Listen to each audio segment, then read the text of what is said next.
Hello, everyone, and welcome to SmashBoxxTV's podcast 235. Terry Miller, the Disc Golf Guy, along with Johnny V. Co-host extraordinaire, as I like to say now. Is that what you call yourself? As of right now, yeah. Wow.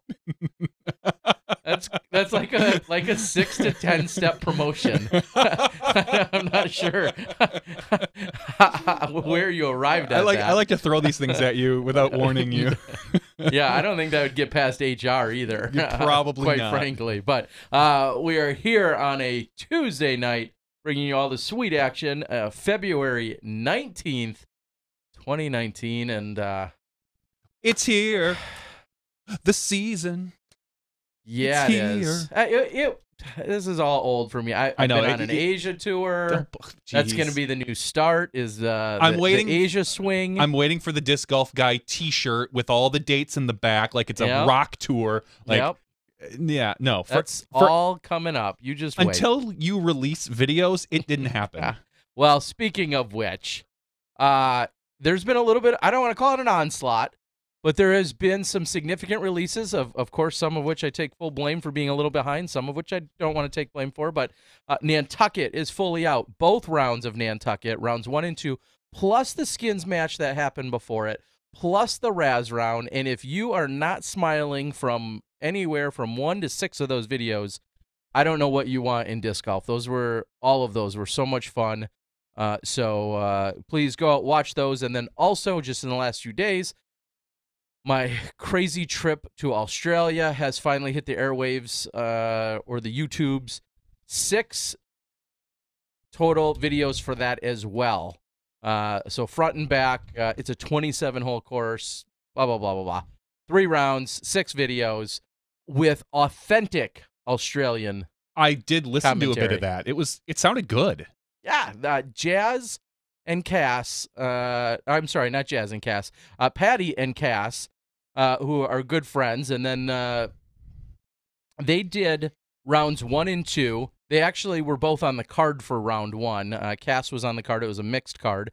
And then second round, Cass was not on the card, but she still did the commentary. They knocked it out of the park. A lot of people really enjoyed what they had to say. I just didn't like friends. their accents. Could you change that? I tried to run it through an auto tune, and I couldn't get rid of their accents. Man. But they knocked it out of the park. People really enjoyed it. And then a card member, Jordan Wheeler, Jordy, who we've seen touring around the U.S. He'll be back later this year. Him, along with Kingsley Flett, did the final round. And Kingsley, Kinga, as we call him, he was also on site for Thailand's Ultra World reporting.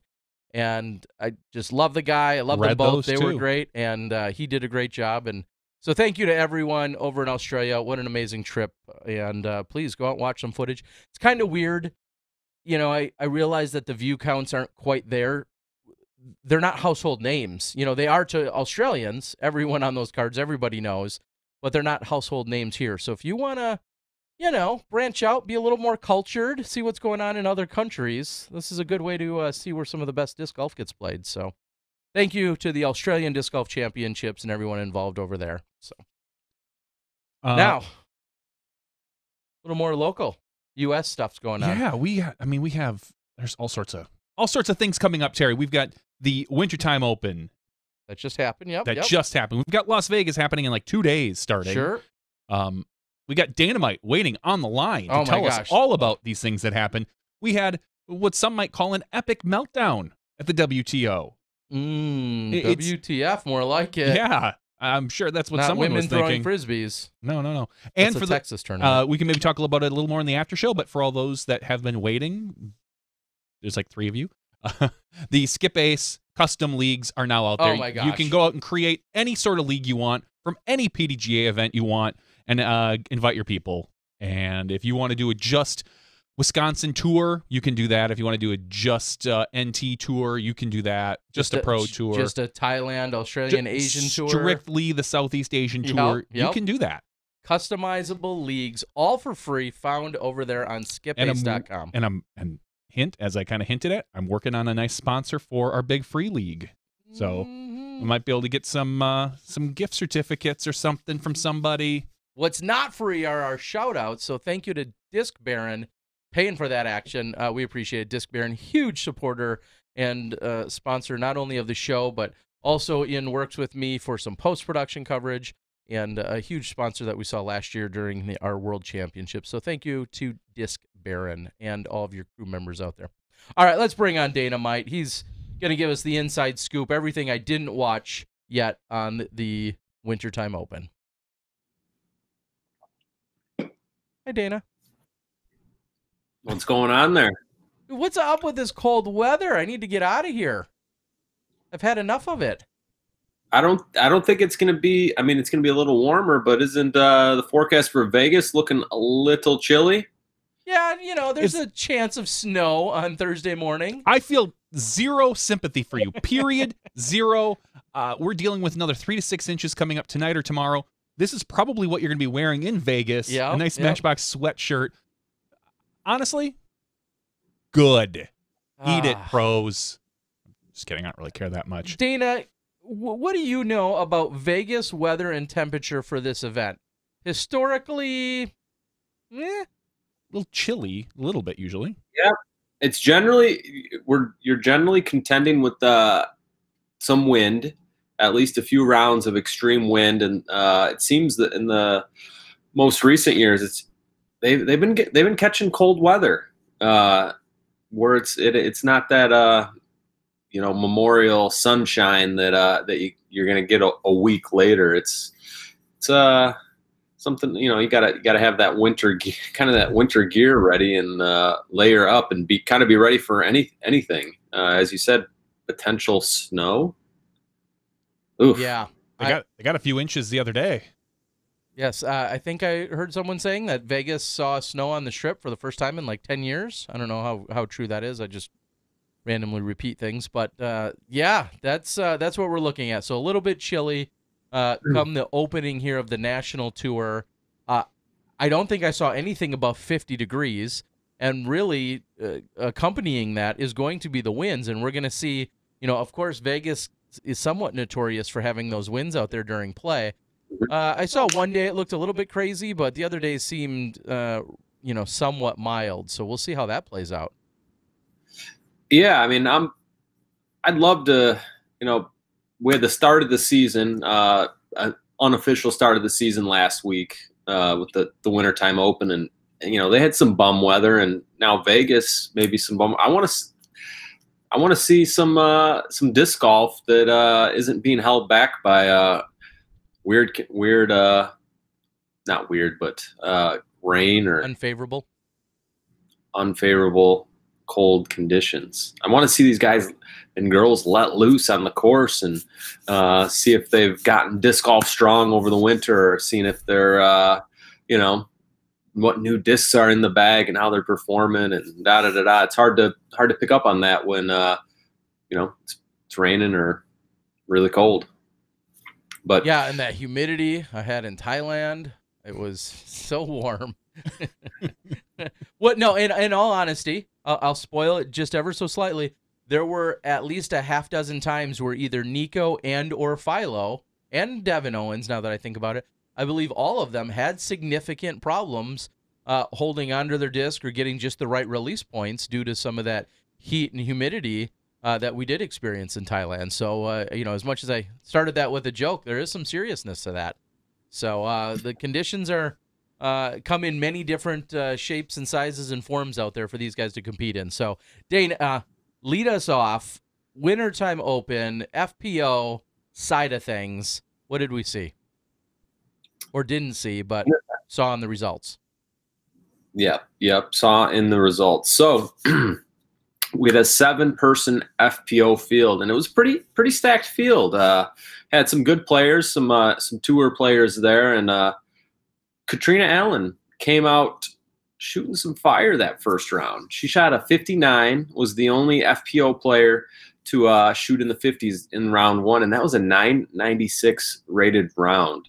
And right behind her, shooting a 62, was Jay Weezy, Jessica Weiss. That was 971 rated, and looked like Kat was just gonna kind of do her thing and start the season off right. But Jessica Weiss had other plans in mind where round 2, Jessica shot the 59 in that round, 1,006. So couple of really stellar rounds over the first 2 rounds between Jessica and Katrina. Katrina went 64, which was a 967 rated round, still above her rating, but all of a sudden she's a couple behind Jessica, and unfortunately for Kat, she was unable to catch up as Jessica shot a 58 final round, which was 998 rated.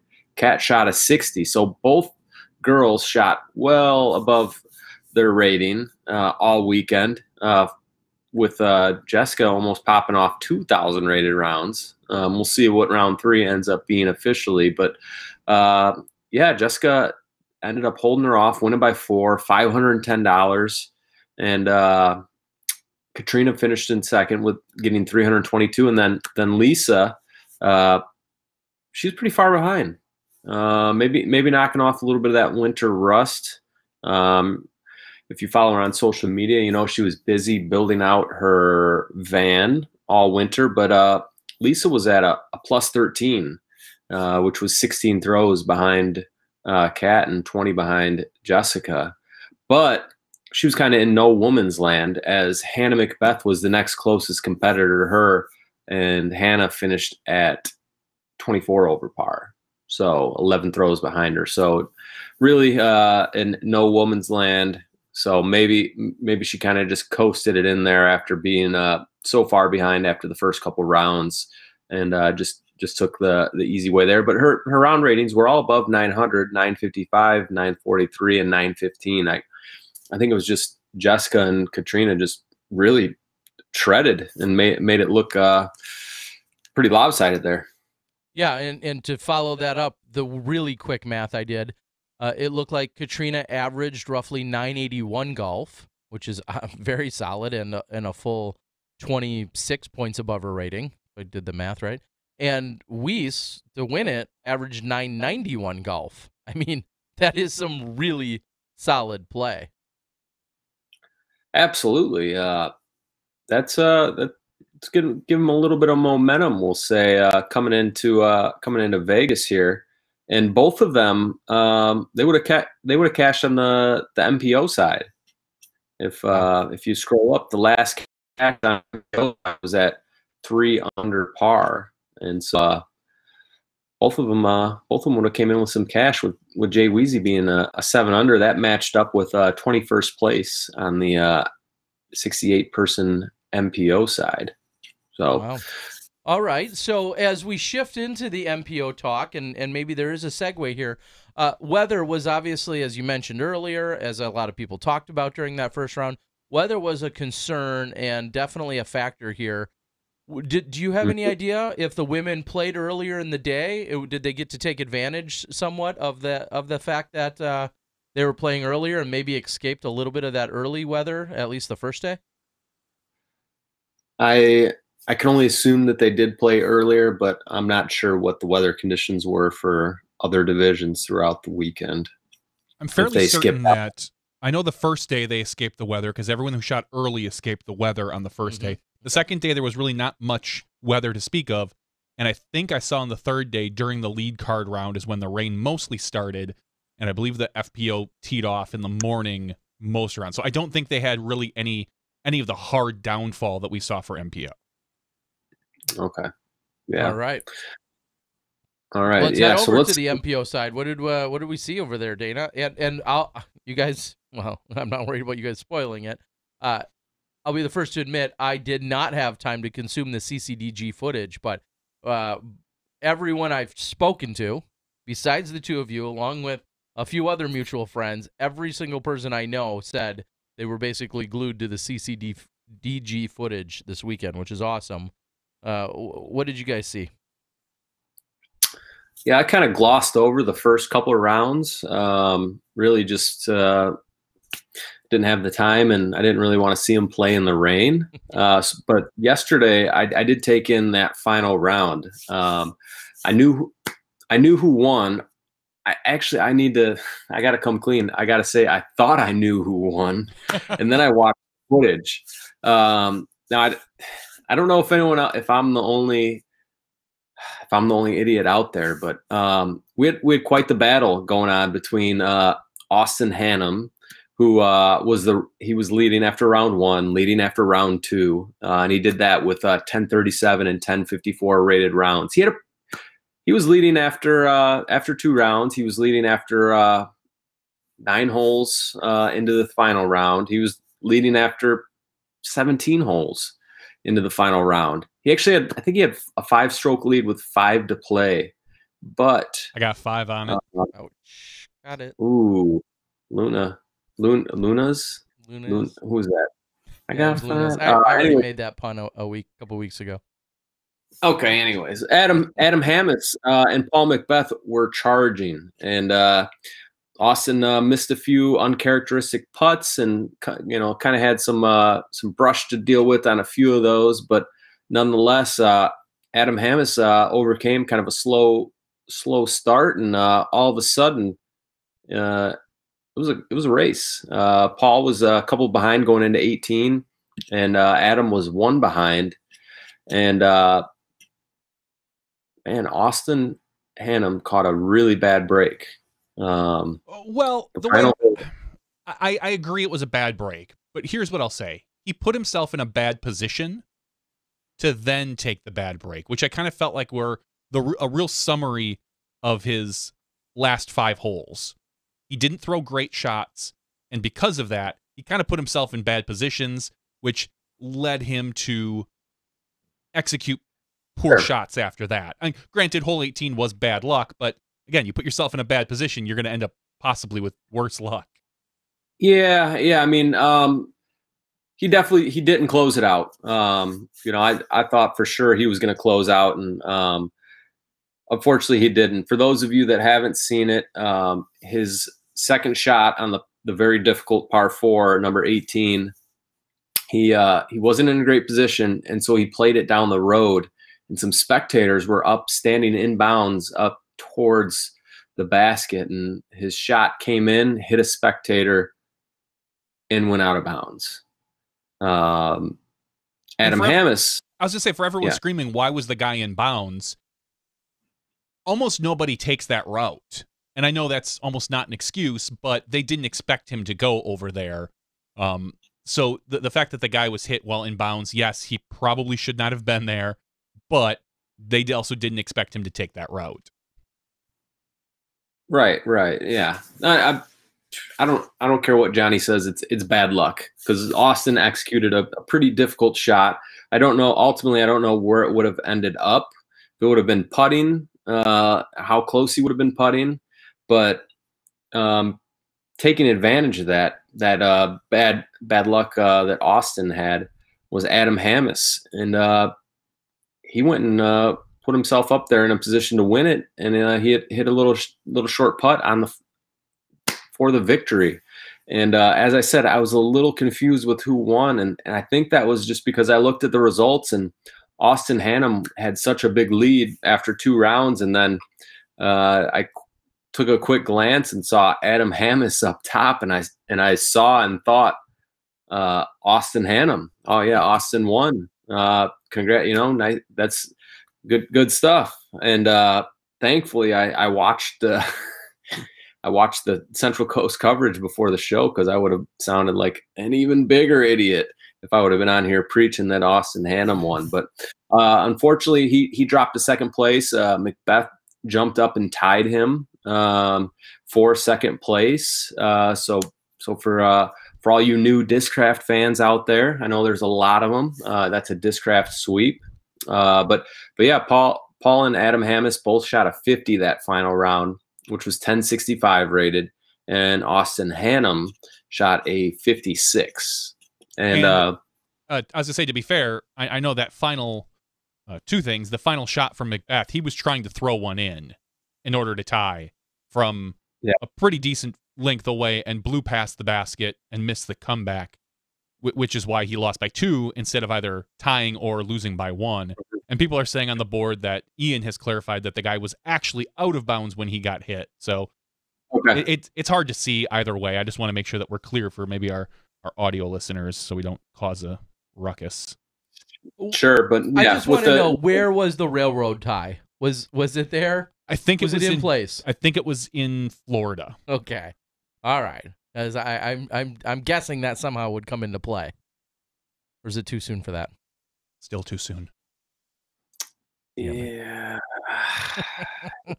Well, it sounds like some sweet drama that I'm gonna have to go back and watch. And as you're saying, I was literally like an idiot counting the last name, how many letters are in the last name, and you're exactly right. When you see it, Adam Hammis and Austin Hannum, like at a quick glance, you could very easily interchange those names or words when you're looking at them. I could see that. Is this a precursor to what's going to be Hammis's year, you think? I mean, he's from Wisconsin where we are, so we've seen him play for a few years. Mm-hmm. He's always been a very solid player. I think he's won an A tier or two here before up at Northwoods.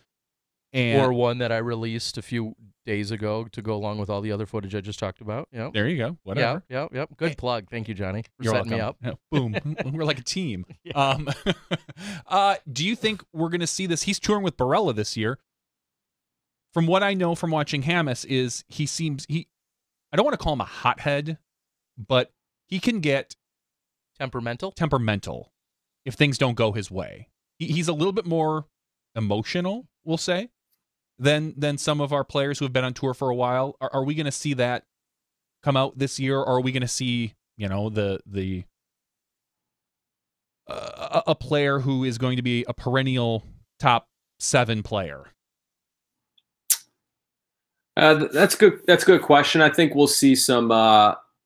He's clearly got the skills to compete with the world's best. We saw him at the World Championships in Georgia 2 years ago on the lead card. He ultimately had a kind of a soft final round, but I believe still finished in the top 10, and then obviously winning this weekend. So he's got all the talent in the world, and all it takes is one weekend to be hot. But yeah, you are right. He's younger and a little bit maybe emotional. Maybe has some reactions, whether positive or negative. But yeah, I think I wouldn't be surprised to see him with a few more top finishes and even competing for a win at maybe a pro tour or a national tour, because he's a heck of a player. Really, really good putter, and he's got a good sidearm backhand, and if he can keep it together mentally, his game can definitely take him up to the top. And some have already asked, and we appreciate that you're on it and on us. Having Adam would have made for a great guest, and hopefully we'll have him soon. I had also reached out to our FPO champion in Jessica, and both Jessica and I kind of thought we might get a 2-for-1 in that Jessica and Double G are touring together, so we could catch up with both Jessica, talk about her win, and get a little insight out of Double G. It sounded like there were likely or possible, but on the fence about tonight, and then therefore I didn't want to kind of double book anyone, so on and so forth. So completely right question to ask about having Adam, but with my first attempt in reaching out to Jessica, the cards just didn't fall that way. So I just wanted to clarify with everyone out there. But I'm sure, as we've just been talking about, with Adam's skill sets, he'll find himself here talking to us sometime very soon. No doubt. And congratulations, Adam. This is his first event on tour this year, right? Yeah, full-blown tour. Yep. Yeah, it's a great way to get your tour started, that's for sure. If you're going to get on the road, this is the way to do it. Yeah, what do you think about that combo? We had Barella a few weeks ago. I'm not sure if you heard any of that or not, but what do you think about that combo? Barella and Hammis, the two of them combined age are still younger than you, both, even? Yeah, even than you. What a combo, huh? Yeah. I mean, AB is just electric. He's kind of he's a little bit of a go big or go home player out there on the course. He's going for everything and putts hard and jams putts. So we're going to see him. We're going to absolutely see AB on some lead cards, because he's he's so good and then also so aggressive. So when he's on, he's going to be posting up some of those really high rated rounds. But yeah, it's great to see some new blood on the tour. You know, we're seeing so many people on tour, but then, you know, thinking age wise, yeah, those two have to be the youngest that are going to be out trying to make it on the disc golf road. But with that said, how many, while we're talking about tour, how many people are on tour this year? Men and women. It's got to be. 40? Are we in that 70 range? Are there 70 players that are going to be like on tour? Yeah, I guess I would. That'd be a good question to actually research and come back with a real answer at some point. I would just go down the list of between the Memorial and Vegas, it would probably be pretty quick and easy to see as you read off the names, thinking about who's actually on the tour or will be for an extended period of time. It's a growing number, and you know, I'll say the national tour, along with of course Steve Dodge and the Pro Tour, that's been the main goal from day one for Steve Dodge is let's find a tour that is sustainable enough, that's positioned in the right places at the right times, so that people can go out, and whether it's a 5 weeks at a time and then have a break and come back for another 5 weeks or whatever, however it's been divvied up. That's certainly been one of Steve's biggest goals in creating the Pro Tours, making that actually viable. And it's been tough all these years, and I think we're finally getting at that point, as evidenced by the people that are out there now. And real quick shout out, speaking of people on the tour, if my internets and Facebook serve me correctly, the power couple on tour in Paige Bierkus, Grady Shue, engaged. Really? Yeah. The Facebook said it. So I believe it to be true. I think it was a day or two ago that it was put on Facebook that it said they were engaged. So I did not reach out for an official confirmation. I'm going to go ahead and take it for what I saw. I saw they had a disc together. I didn't realize. That's when you have to get married. Oh, once you put both your names on a disc, it's official. You get both names on a disc, and you do a signing at the DD store. That's pretty much like your marriage counseling prior to... That's almost like running away to Vegas. Yeah. Which is where they're going. So congrats to them. You should get ordained. I've thought about that. That would be a lot of fun. I'm no Robert McCall, who married Tina and Eric. Never mind. Don't bother. You're not Robert McCall. No. Yeah. That hair. Yeah. That guy. You'd be in the shadow, even more so. Funny. All right, Dana. Right. Well, give us some other piece before we let you go. We got, I believe, Dave Feldberg and his new addition. Leo Max is what I believe I saw it as Dave Feldberg and Cynthia welcomed a baby boy to the world yesterday or the day before. So congratulations. We're going to have Dave. He's already, it doesn't take Dave long. He's going to get that kid on the podcast. He wants the youngest kid ever on the podcast. So we're going to have him actually in a few minutes, and they're going to talk about some exciting next-gen stuff. But what else did you see? Anything else out on the tour? That just reminds me. Feldberg has had the PDGA number for his for baby Feldberg. It's finally official. It is 22626, I believe, because he is 12626. So it's 22626. Baby Feldberg. Sure. Yeah, I just pulled it out. Let's see if he's current. So Dave was officially squatting, so to speak, on that number until his baby was born. A baby was born that he would claim. 2003. 2003. That's when he. 2003. Okay. Yeah. So he's been planning for this for a long time. Kudos to Dave. He has. I like it. And I know I've told the story. I'm 10738. My first daughter is 40738. My second daughter is 50738. Just it makes the Christmas cards easy. That's the only reason. I'm 14324. My son is 54324, I believe. Are you sure? Or maybe it's 44324 actually. Okay. So very cool. Leo Max. We'll have to get to the bottom of that. I was trying to read it off earlier at dinner, and I'm not sure, so I'll have to ask Dave how that goes. Cynthia, she knows. Yeah. All right, well, Dana, one final event update. What else you got? What else was out there?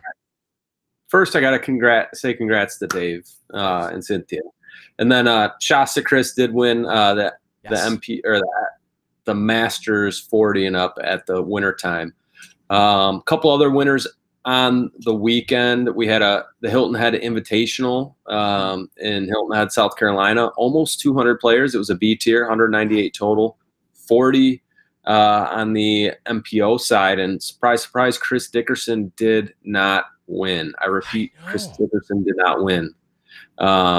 He's so good. Slacking. In the top piece, he's done. I have to start by saying that he didn't win, but he was close. It was a really tight race between Chris Dickerson, Stephen Miller, Dan Hastings, and Zach Melton. Ultimately, Melton and Dan Hastings went into a playoff. They were both at 35 under par, while Miller and Dickerson were 33 under.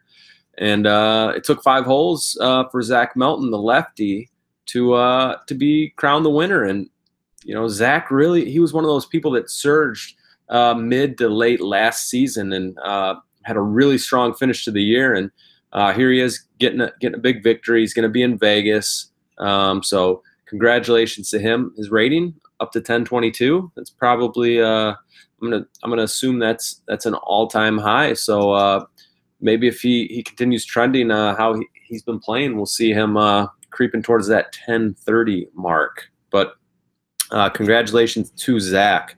On the women's side, 11 total players, and one of the all-time greats won by 10 throws. Of course, I'm talking about Elaine King. She went 917, 951, 970. She won by 10 throws over Haley Childs, and then finishing third was Becky Sonneheim, and then Sarah Nicholson finishing in 4th place. On the Masters side, Matt Peckham, did beat Schwebe by more than a few throws. I'm going to guess that they were on golf courses, so maybe that played a role in it. I know Peckham, he's a lefty. He's got some pretty good distance, and usually plays those longer court, uses that distance to his advantage, where we know Schweb can just carve up the woods. Not that he can't throw far as well, but Peckham just came out and had a pretty dominating performance. So congratulations to him. Yeah, and I'll echo that. Congrats to Matt Peckham, who works for Innova Discs. Taking down Schwebe is obviously no easy task out there in that side of the country. As we saw last week when Schwebe shot like a 1080 rated round or something ridiculous. Yeah, and as you mentioned, Elaine, and you mentioned, I think it was 4th place finisher in Sarah Nicholson. Real quick, I want to say, I am excited to announce that here in the next 48 hours, I'm going to be teaming up and working with Throw Pink, who has stepped up as a video sponsor and a partner, collaborator with what I'm going to be doing at the Vegas event here this week. So if you're interested in learning about Throw Pink, you're going to obviously see some more posts and information out there on my page and other places. But thank you to Sarah. Thank you to Throw Pink. They obviously are trying to grow the women's side of the game and, through supporting women's coverage. So we're seeing more women play, hopefully encouraging more women to play. It's all very exciting. So a huge shout out to Throw Pink, and really excited to be collaborating with them. All right, Dana. You looking at me? Yeah, I was just gonna say, when the final thought or question for you then would be, when do we see Danamite registered and competing here in 2019? I'm gonna see Dana. Johnny V is gonna see me. Most likely, my first event is gonna be the Prairie Open up in Kenosha. Yeah, that's going in after that April. title of mine, huh? Yeah. That one's escaped me. It's generally the first event or one of the first few events of the year for me, and I'm looking forward to that. And I need to start knocking the rust off real quick because off the couch. That's the way I play. That's the way you should play. Just show up that morning, grab a couple discs, putt for like the last 5 minutes before the players meeting, and then get out and play, baby. Yeah, there you I go. might do that. I might do that, Johnny. But yeah, that's my first one. I don't know if I'll be at any of the bigger events before school is out. Maybe I'm signed up for the Rumble, which is over Easter weekend. That's in the Quad Cities, and the MPO side is, I think it's sold out. It's sold out at 90 players, and we've got a kind of an all-star like the touring crew is coming through. Lots of high-level players, so that's going to be fun. A couple rounds at Westlake, which Terry and I commentated on just the other week. You should check it out on the Disc Golf Guys YouTube channel. I think it's the first time that I haven't just gotten torn apart in the YouTube comments. Dana, if I lead you down the street just right, you stay protected on that comment. I'm just kidding. And that's, Hold on, Dana. How soon do we have before Dave jumps on? Any second now, actually. Okay, real quick, Dana. Big Discmania news last week after the podcast. You guys are branching out. What's going on? Real quick, what's your take on this? So for those that haven't heard, Discmania is now going to be working with 3 total manufacturers. First of all, we're still working with Innova. They're producing what is going to be our Discmania Originals lineup. So all the discs you've come to grown to know and love, the P2s, the FDs, the DD3s, the PD2s. Innova's still producing those. But we're now working with some new friends at Latitude 64. They're going to be making some discs in the Evolution lineup for us. And the first disc coming out in April is going to be the Instinct.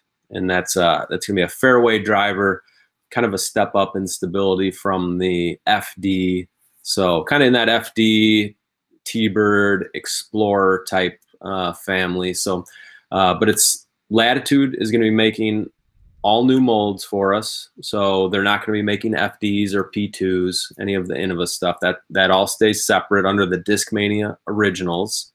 And Latitude's going to be making the Evolution line. And then we're also teaming up with Yacun discs out of China. And we are doing a full lineup with them. And for this year, it's going to be a baseline plastic in lighter weights. So it's going to be something that is geared towards growing disc golf in new markets, schools. It's going to be a low price point.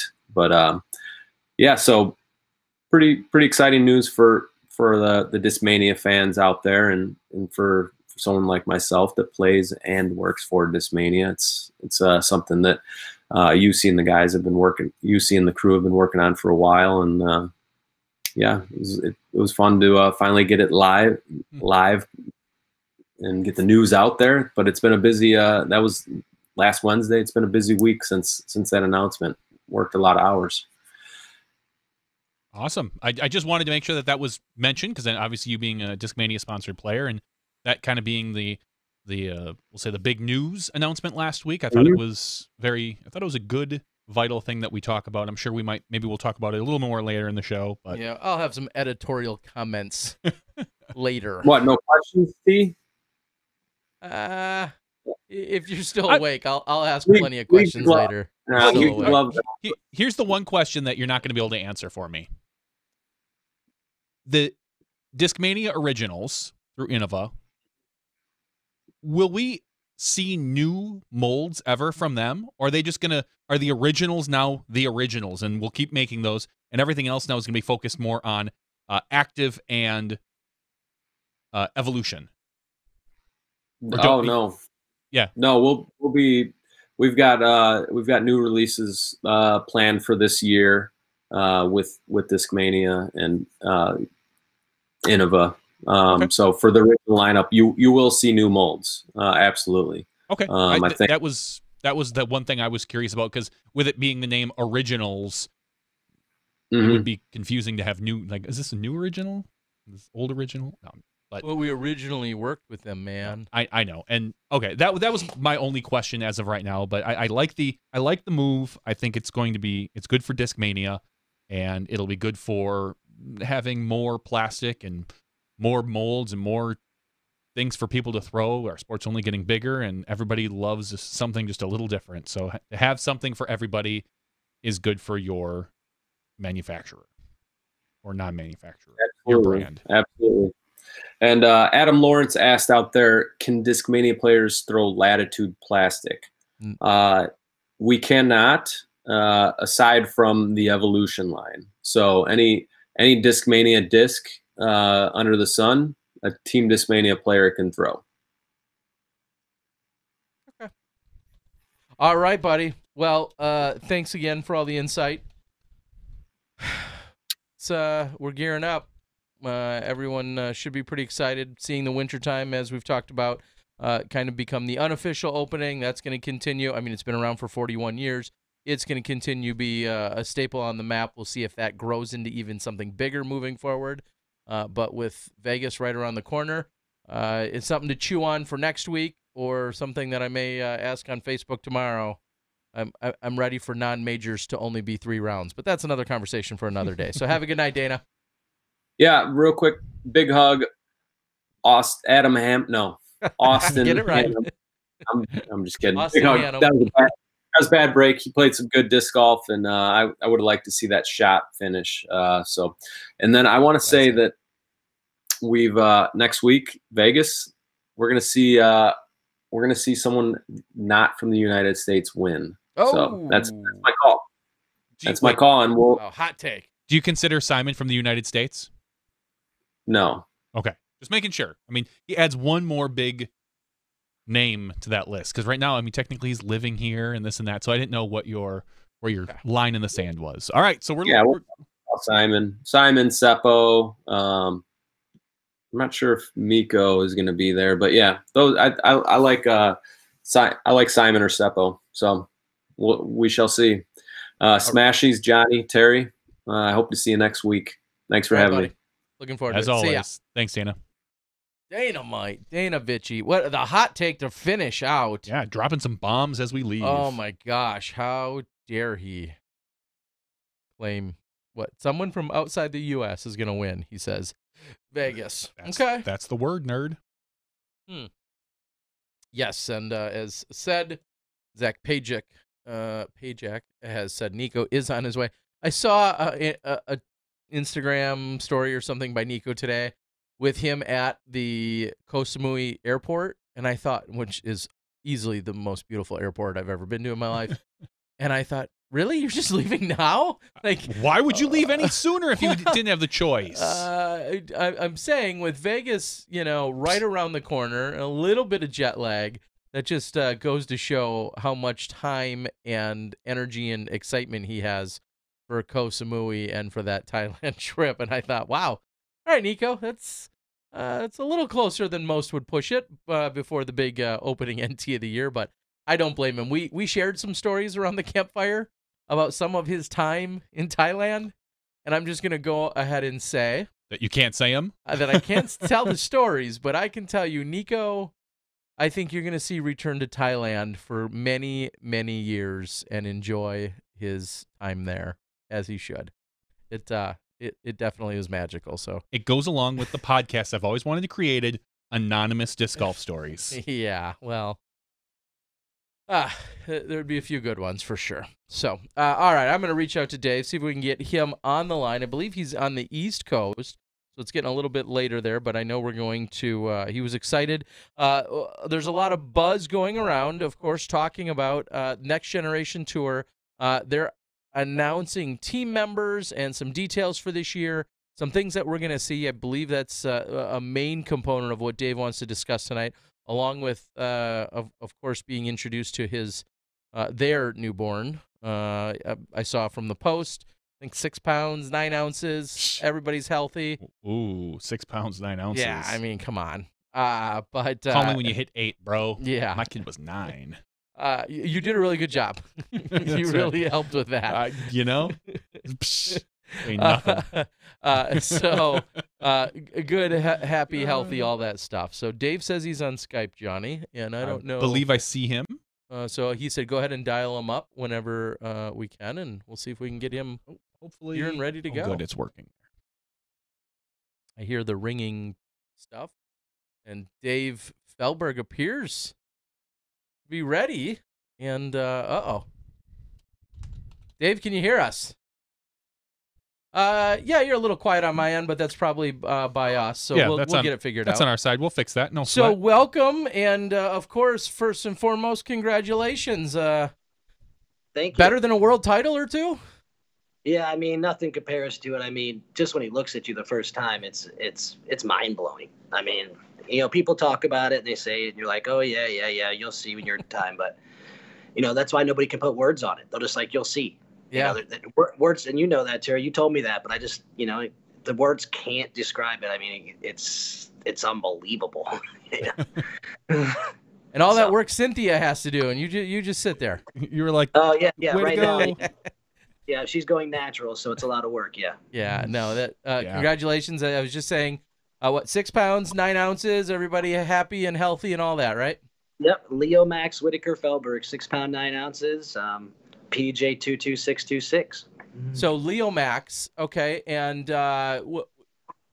give us the story behind the name. That's of course a very unique name. You know, we were trying to come up with something. We were working on Japanese names, but people thought it was confusing. So then Leo Knight was kind of our finalist, LeoKnight. And we thought it was really cool. And then Cynthia's really into stars. So I come home one day and she's looked on the internet and she says, Leo Max, I think it's a star constellation. And we're like, really? We look it up and it's something like that. It's really close. I don't think it's exact, but that's in our mind, that's what it was. And it sounded really cool. And I was like, I think that's cool. Leo Max, I've never heard that, you know? And, you know, we looked it up and it's like an original name and we just really like it. And the middle name is her last name because, you know, we're married now. And that's a tradition in my family. The mother's maiden name goes to the middle name so that he carries both bloodlines. Awesome. That's Very great. cool. And are you guys in Georgia right now? Yeah, I'm in the hospital. You can see him in the baby ward. See the baby pictures? Yeah. So this was yesterday? I'm trying to get my day straight, right? 7:53 a.m. yesterday here in Georgia, Eastern time. Okay. He's a day old. He's getting his hearing test right now as we speak, the 36-hour hearing test. So Awesome. Very, very cool. What are you still, I mean, you're obviously just getting started in this process. What's the thing that you're still uncertain about or a little bit scared of in fatherhood here in the early stages? Being there for her because, like you said, there's not much. I can change diapers, I can hold him, but you know, it's like every 2 hours he's with her, and she's you know, she hasn't had time to even recover. That's one thing I was asking her. How do they expect women to give birth, either do a cesarean or regular, and all that effort, and then no break? 2 hours later, they're feeding every 2 hours. Yeah. When do they actually get to rest? I think in about 20 years. Yeah, about that. Yeah. Cynthia's super strong. I'm lucky to have such a strong person. You know that. You met her. So yeah, I'm lucky. I knowing her spirit and knowing her zest for life and her creativity, I already start thinking about like if this whole process will maybe inspire, you know, a whole nother set of, you know, additional creative measures or outlets or avenues. I know her and I see so much of her work, and I just think this experience for her may, you know, even deepen some of those inspirations. Oh yeah, right now she's like blown away herself. She just like keeps looking at him, and she's just like, you know, it's like the instincts are there. She's like, this is my baby, and you know, it's like the number one concern, and you know, it's just made her already. She's just ready to just be a mom and take care of the baby, and she doesn't care about anything else, and you know, other than family, and I think that's great. You know, I knew that moment would come. You know, it's hard when you're a busy professional woman like she was to, you know, say, oh, you're going to settle down a little bit when the baby comes, and it'll be something that takes your time. But, you know, it is, and she's going to stay home, you know, with the baby at least for the first year or two to make sure that, you know, he's, you know, get the right stuff, because, you know, in America, we don't do that. But if you lived in Europe or you lived in another country, it's almost mandatory, you know, and I think that's one of the reasons we originally wanted to move to Europe, because you get 6 months leave minimum to, you know, for your baby. And so not being that I've worked, you know, we've worked so hard as me and her with the Next Generation Tour and with me, you know, in general, she has the opportunity to stay home here in the beginning. And we think that gives the baby a much better chance of success, you know, so. Yeah. And it's scary to think, and like, 24 to 36 more hours, like they'll let you leave with a child, and like you guys have to figure it out from there. All right, Terry. Yeah, we're leaving tomorrow morning, and the one thing that we're lucky is that Cynthia's grandmother will be here on Thursday. Good. Real quick, we'll finish up this side of the conversation. What piece of advice do you have for Dave for the new baby? Oh wow. You know, it's a little bit. I mean, it's a very popular piece of advice, but a lot of people will say, take any rest when you can, and that seems to be a pretty fair assessment because, like you said, whether it's every 2 hours with her or just the constant attention you need to give in a lot of different ways. Like if you're tired and you can fit in a quick nap at some point. Go ahead and take advantage of it or let her do it if she needs that nap. You know, anytime you can seize those opportunities at first, you're going to want them. Yeah, because right now, both of us are higher rated fathers than you. Yeah. We've have two kids. Yeah. Dude, That's like 2 world championships to your 1 right now. Yeah. And I'm I will like say, 300 rated. I'm like 304 right now. I will say, practice the swaddle. There you go. I am. That's the one thing I got already. Is even she lets me do the swaddling. Oh, There you very go. good. There you go. That's the way to do it. So ultimately, as always, congratulations, Dave. It is quite an extraordinary experience, and it will be for the next 15 to 18 years until I'm gone. You know. And, Yeah. I just want to say, you know, again, thanks to Cynthia and all the family that supported us. I mean, without her and the family, and you know, I just feel lucky. You know, when I want to say this. You know, a lot of people get a lot of things in life, but I mean, I got a woman I love.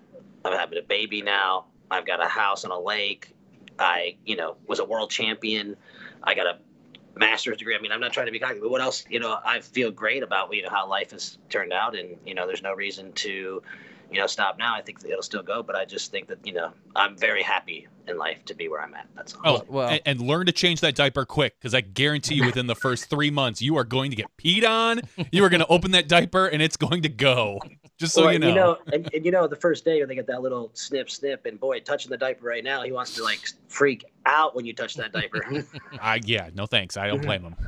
So with everything you just said, it is truly a perfect segue. You talk about your legacy. You talk about your experiences. Obviously, this is the next step in, you know, a personal and professional career. And then that all segues right into what you guys are accomplishing professionally with the Next Gen Tour. You're trying to create these experiences for the up-and-coming players, you know, not just with the prizes and the tournament structure, but with the entire experience. And you guys have continued to grow and develop throughout these last few years. And here we are, you know, ready to go again with the Next Gen Tour. And you guys are taking yet again more additional steps to enhance that experience. And that starts with a team of people. I came on, Terry, and I told you in the beginning, I don't know everything. Cynthia doesn't know everything, but we want, you know, our staff, Pat, Colt, you know, we had guys Grady before. Now we got Mike Fenton and Charlie Cavalier. You know, we don't know everything, but we want to keep growing. And every year we will continually make positive changes that are from the feedback, you know, and, you know, this year we took some big leaps. As you know, I stepped away from manufacturership sponsorship for the first time in my whole career. And, you know, just so I could, what I call the Steve Dodge move. You know, he couldn't do the Vibram and do the tour. You know, it doesn't make sense to be the head and one of the sponsors of the events. You're wearing all their stuff all the time. You know, it gives the wrong message. So I had to be, you know, very bipartisan, you know, bipartisan, or let's say, you know, for it. So, you know, so one of the first things that we did and we thought about that from the feedback was it's one brand. And we got to thank Latitude 64 for the one brand. But, you know, it's just me. I'm out there talking. Cynthia's out there talking. We're promoting it. We have our friends at Latitude 64 that helped us. But so I thought, why not we be the first amateur tour? And we brought in all brands, Terry. Everybody who makes a disc in the world besides China is going to be in the tour. Even Yicken? Yeah. I heard those are inexpensive. Yeah. Yep. And so, you know, that being said, you got to think that's Innova, Discraft, Legacy, Prodigy, MVP. Are you just going through all your old sponsors? Latitude 64. There they are. And there's others on the fringe I can't announce yet that are still trying to, we're still talking with that, are sub manufacturers, let's say. And, we just want to do everything we can to give the amateur an option. That's been the whole thing all along is, tournaments. It's one thing that we still grew it, gave people a better experience than a lot of amateurs, but we still told them what they had to have. And that was one of the things that we've always done in disc golf, on the player package level. And with our tournaments this year, it's all brands. And all I can tell you about it, detailed is they get to pick. When they register for the tournament, they'll pick the players package, and it goes right to their house, Terry. Wow. They don't have to wait for the tournament. That's pretty cool. I've never heard of anything like that. Yeah, so that's next level. And then we decided all divisions. Simple, right? No more of this, creating our own divisions. We tried to think outside the box. We were just thinking too much. Mm-hmm. Everybody knows what the divisions are in the PDGA. We'll offer all divisions, And so that opens up age protected, ladies, juniors, all that stuff like that, which we didn't have in the past. And then that leads me to the national. That's going to be completely different now. I can't tell you this right now because I'm going to have a bigger announcement. But let me tell you this, Terry. I promise you it won't be a car, but it'll be bigger news than that. What I think, you should give away one of Thailand's islands. They have 1,430 of them. You should just acquire one and then give it away to the winner. And then we put a course on it. I'm just setting you up for great ideas. Yeah, but I'm just saying this is going to be different, something no one's ever thought of yet. And when we come out with it here in about a week or so, you guys will be like, wow, I think it'll change people's thoughts. And then one thing to think about that we did that's new is we made it so you don't have to leave the state. So it's all about points this year, points. Instead of being a qualification, we said, hey, it's too complicated for people. People in PDGA that understand points. So we're going to do it just like PDGA points, and we'll do it by state. So if you're in the top in your state, you're going to the national. You don't have to travel out of state until you go to the national championship. So we figure we give people a lot better of opportunity. Traveling twice a year was tough for people out of state, but once is something they can achieve, especially for a good tournament like we're going to announce. So that is also one of the big changes we feel, that was real important. And then something that'll get you guys talking about here, another big addition to the tour is we've partnered with the Edge program. Awesome. All of our events will be donating $2 per player, all events, to the Edge program, which will make us either the first or second biggest donator to the program. Very cool. And and we got to thank Jay for that. There's going to be prize packages.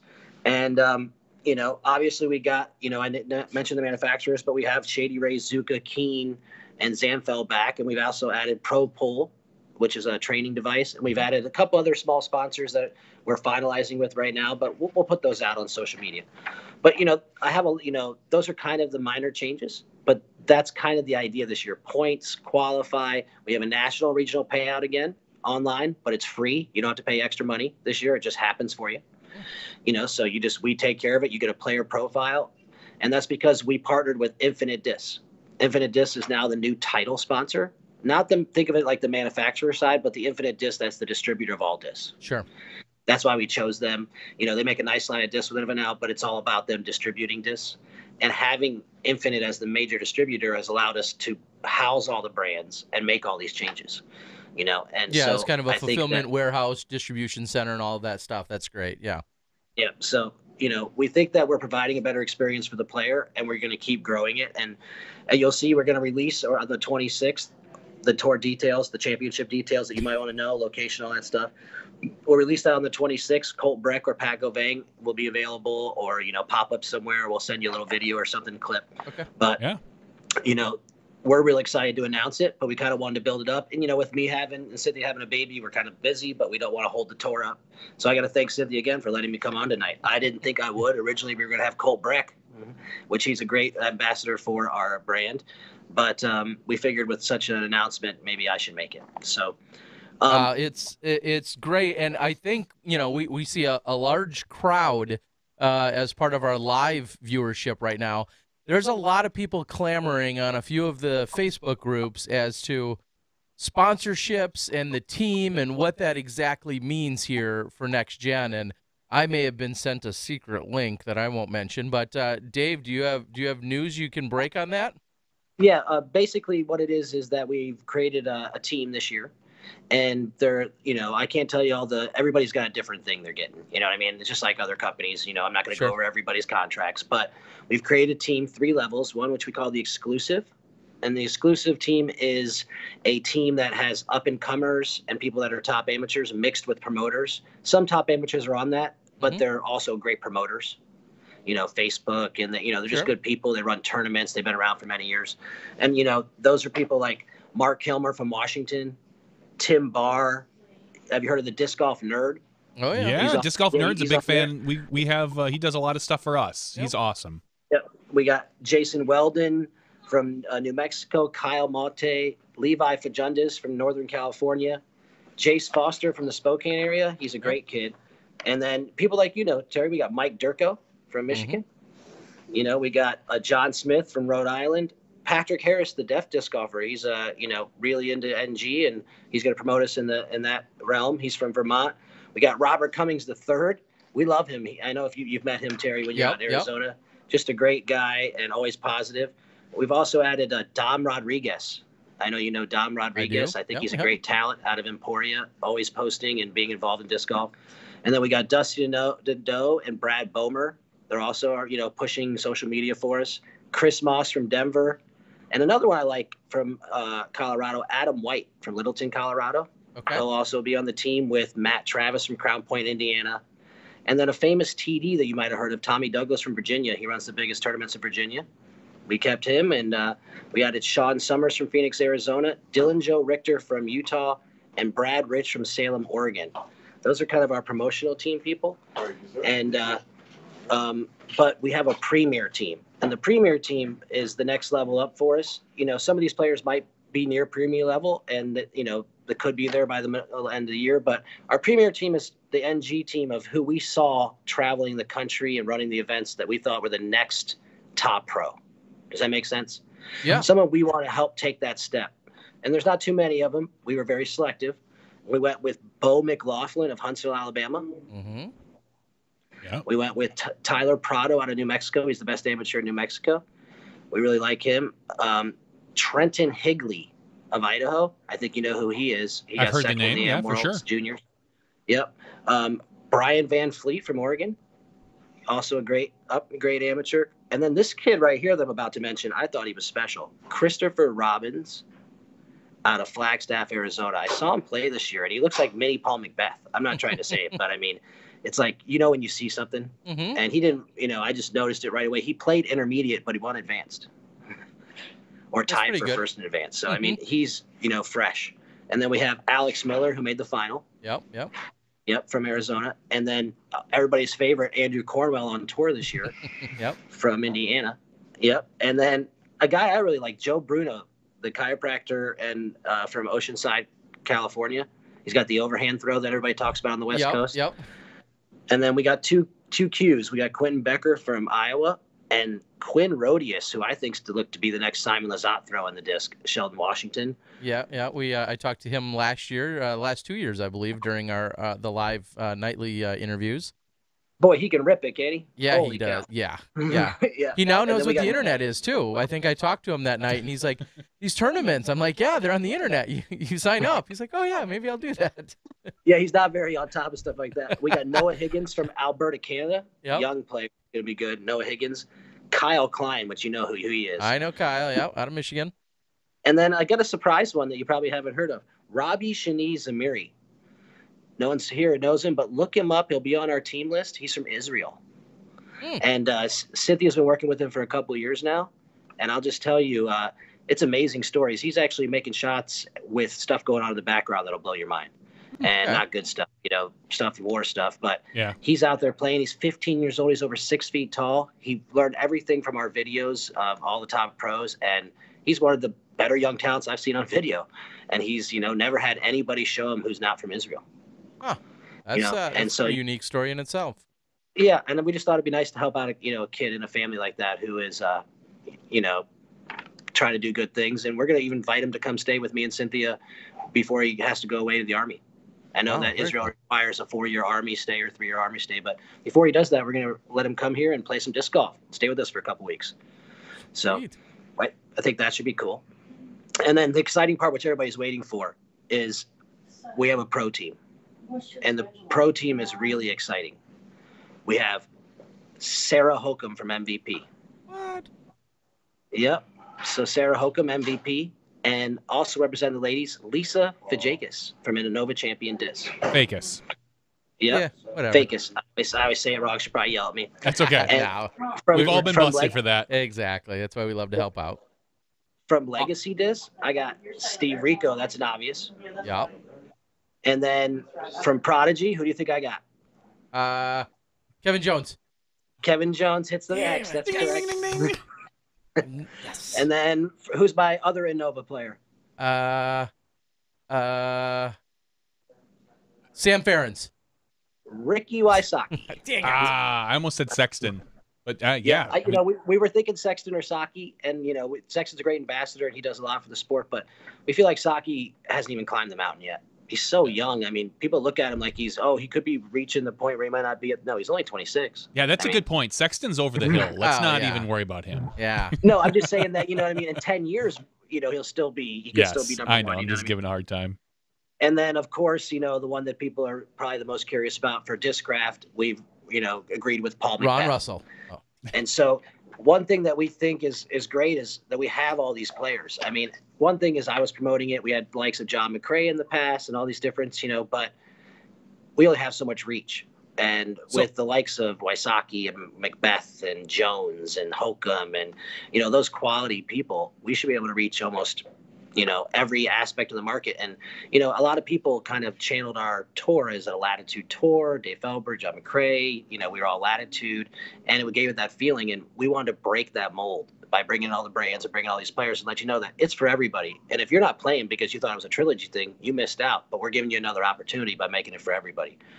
So I think that that's one thing that we really wanted to push, is that people understood that it isn't about one brand. And that's one of the reasons Edge program joined with us. They've been cornered the opposite way. Everybody says they're only Innova, right?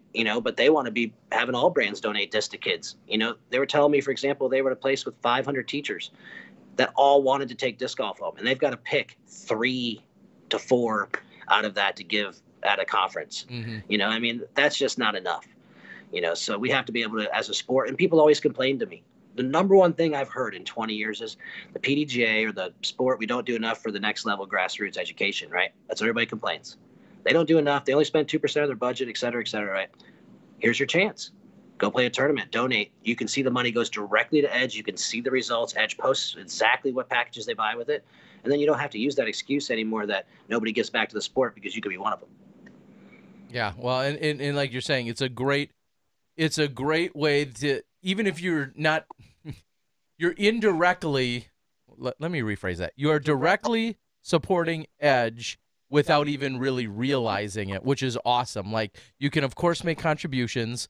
You can, go out of your way to participate and to add to their funds. But by, like what you're saying, Dave, is just by being a member or signing up or playing in these events, you're automatically supporting them as well. It's really a win-win for everybody. Yeah. That's and what then I was they'll give events the trying opportunity to pledge higher, Terry. That's all. They'll give them the opportunity. If, just like anything, like you said, if they want to pledge more, they can, but we're going to indirectly make them involved.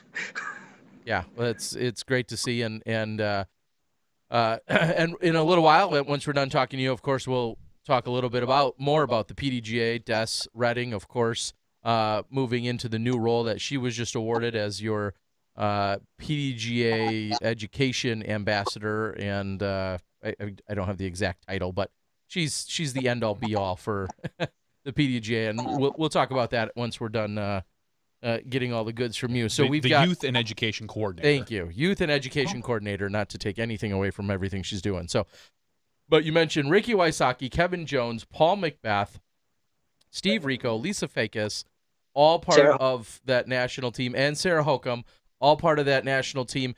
And I think one of the little secrets that I had heard is you're going to see the Next Gen Tour kind of lean on these people to be present at events or to be assist in various ways, whether that might be a clinic from time to time or have an appearance or a signing or whatever. These people are going to be verbal ambassadors, but they're also going to be doing some physical stuff to help the promotion. Foundation Disc Golf, which is Paul McBeth, I know he's planning on doing about a dozen events. I know Jones will be doing events with Wysocki on the tour. Steve said he's going to be doing a bunch of events in California, and then of course that Sarah will do events. That's all she does. Yeah. So she'll be out there doing her thing. But yeah, we're trying to get them involved and get them out there. We've made them. Let's just say we've made them a part of the company. Awesome. Very cool. Yeah. Well, it's a great group of role models and ambassadors that you have there, and that should be very cool for people to be able to look to those. And like you said, the fact that you're going across all the different brands, means that you're so much more inclusive. And even though you were before, this makes it that much more obvious that you're incredibly inclusive of everyone. So that's we just want to give nobody any reason why they wouldn't be interested, and that was the goal. And if at the end people still aren't interested, if someone says, hey, I'm not interested, well, then nothing I can do about it. But as a TD or the person who helped start this with Cynthia, I need to be able to do everything I can to say that if I'm going to advertise the best amateur experience, then I've got to give you the best amateur experience. And if I have to work at it every year, I'll keep changing. But like I said, pay attention to what I'm doing this year at the Nationals. I will be announcing next week. It'll just be something that's never been done before. That's all I'll say. And it's the way we should be going. It's helping connect the amateur to the pro level in a way that's never been done before. Because we're not big enough to have a semi-pro league, but the kind of thing we're going to do is the kind of thing we should start doing. And maybe it'll even lead to like state championships doing that for amateurs. So what I'm going to speculate, I'm guessing that the top 5 competitors get to then, based on, of course, where they finish, they get to pick which pro that they tour with the next year, and they have to drive their bus or RV or van around. That's they a great become option. the next Eric Oakley. Yeah. Yeah, I mean, it would. The next Eric. It would be. I'm just saying. I think it would be like an apprenticeship. No, I great. hear that. I hear that.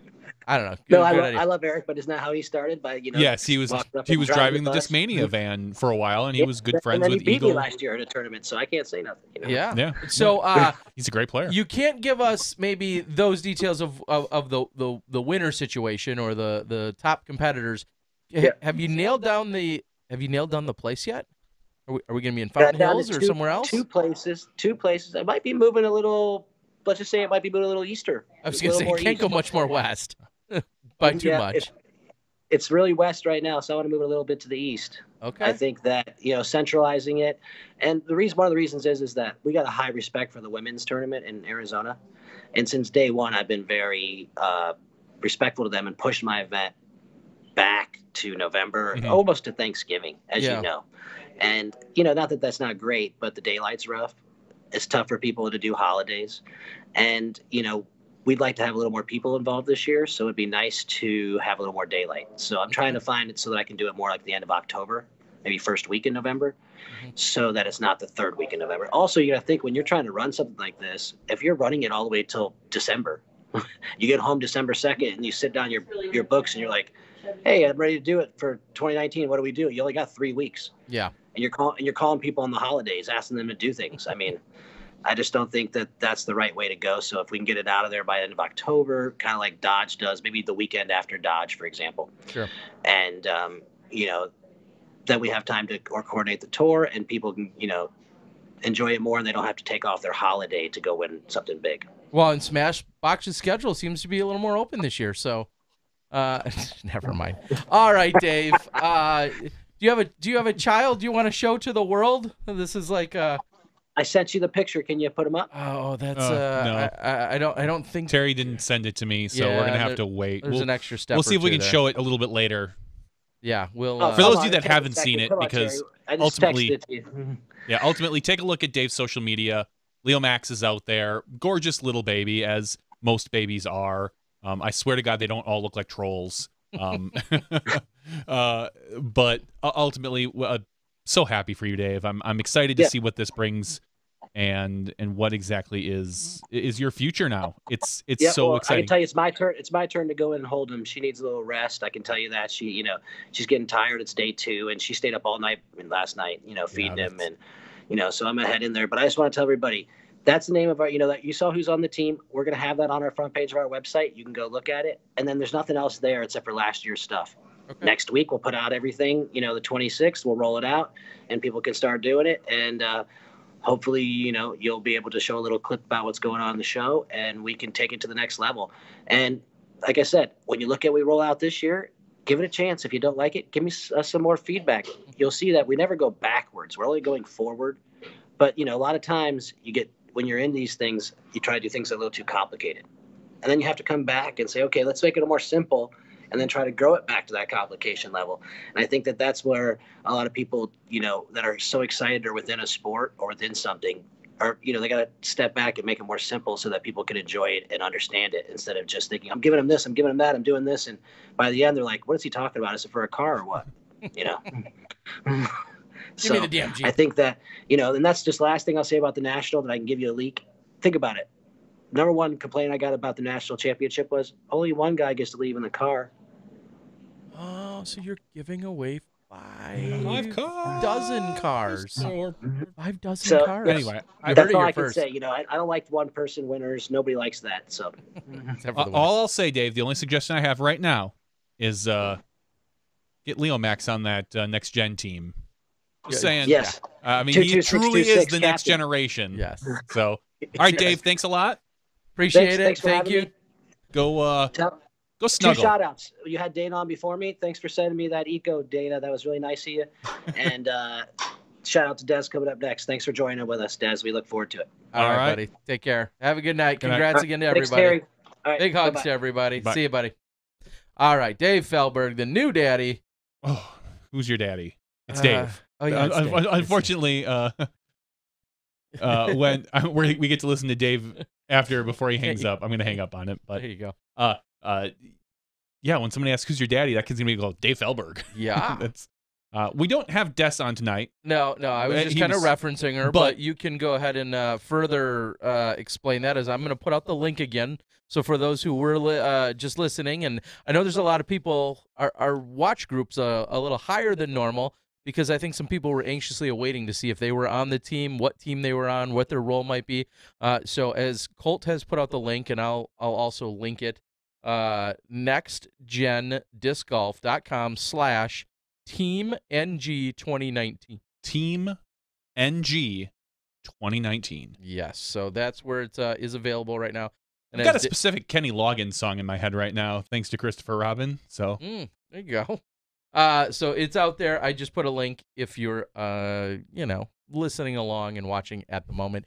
If you're doing it on your podcast at 2.7 speed, you missed it. All right. Des Redding, big news yesterday or 2 days ago unfolded. I mean, it's a twofold news. One is that Des is stepping away from Edge. She is no longer going to be with the Edge group, only because she is now taking a different position, actually with the PDGA. As we stated, she is the Youth and Education Coordinator. I honestly can't think of a better person than Des on this. It is not even Chuck Norris? Not even Chuck Norris. I mean, not him either. I think she is the right fit. She has the experience. We've known her forever. She's the most wonderful person, and I'm really excited as to what she will be able to bring to the PDGA in this capacity. So it was posted to the PDGA a couple days ago. Can you read a little excerpt of some sort that talks about? I know there were hundreds of applicants. Okay, 57. There are 57 applicants. 57 other applicants for the position, said Joe Chargaloff. It says, we are extremely excited to have Des join the PDGA staff as our Youth and Education Coordinator. This is a position we've wanted to create for several years now, and this is the perfect time to do so. As an organization, one of our top priorities is to attract more youth to the sport, and we believe focusing our efforts on introducing disc golf into school systems and youth programs will help us do just that. When it comes to qualifications, Des is second to none. She not only possesses a well-rounded resume as a professional educator, but her practical experience with running, promoting, and developing youth and education events and programs throughout her prestigious Hall of Fame disc golf career made her an easy pick for the job. We look forward to seeing her continued contributions to the sport as a member of the PDGA team. Yeah. I don't have all day for all her accolades. She's amazing. Congratulations. We love Jay and Des. And Des, As said, now my only question is, she beat out 57 or 56 other Do you think Jay applicants. was one of them? Yeah, that was my question. Was Jay one of them? Probably. That's my guess. No And she can rub it awkwardness in. in that household then. But again, as we could just say it 100 times through, absolutely perfectly fitting and appropriate, and congratulations to her. I'll take a little sidebar to that. Thinking of Jay and Des, they, I believe, were part of the cruise ship that made national news this week, the disc golf cruise ship. And believe it or not, it wasn't disc golfers that put them onto the national news. Because when you tell me disc golfers, the disc golf cruise ship made national news, I think of a couple things. All positive. No, none of them.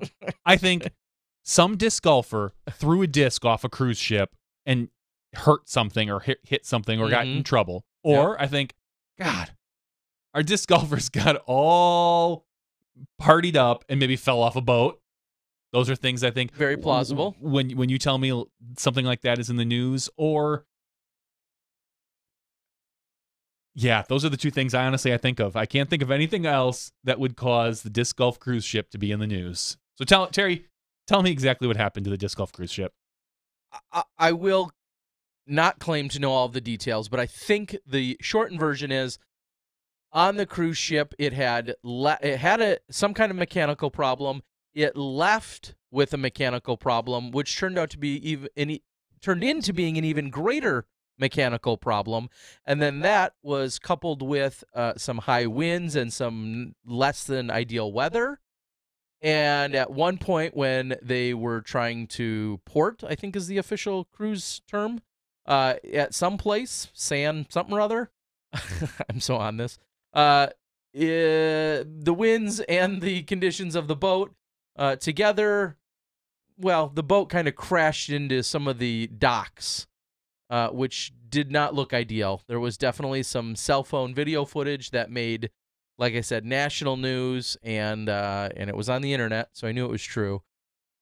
Not great. And if I do recall some of the comments that I've seen out there, everyone that I've seen that was on the cruise in terms of disc golfers have said things went as well as they could have, considering the situation, so that's great to hear.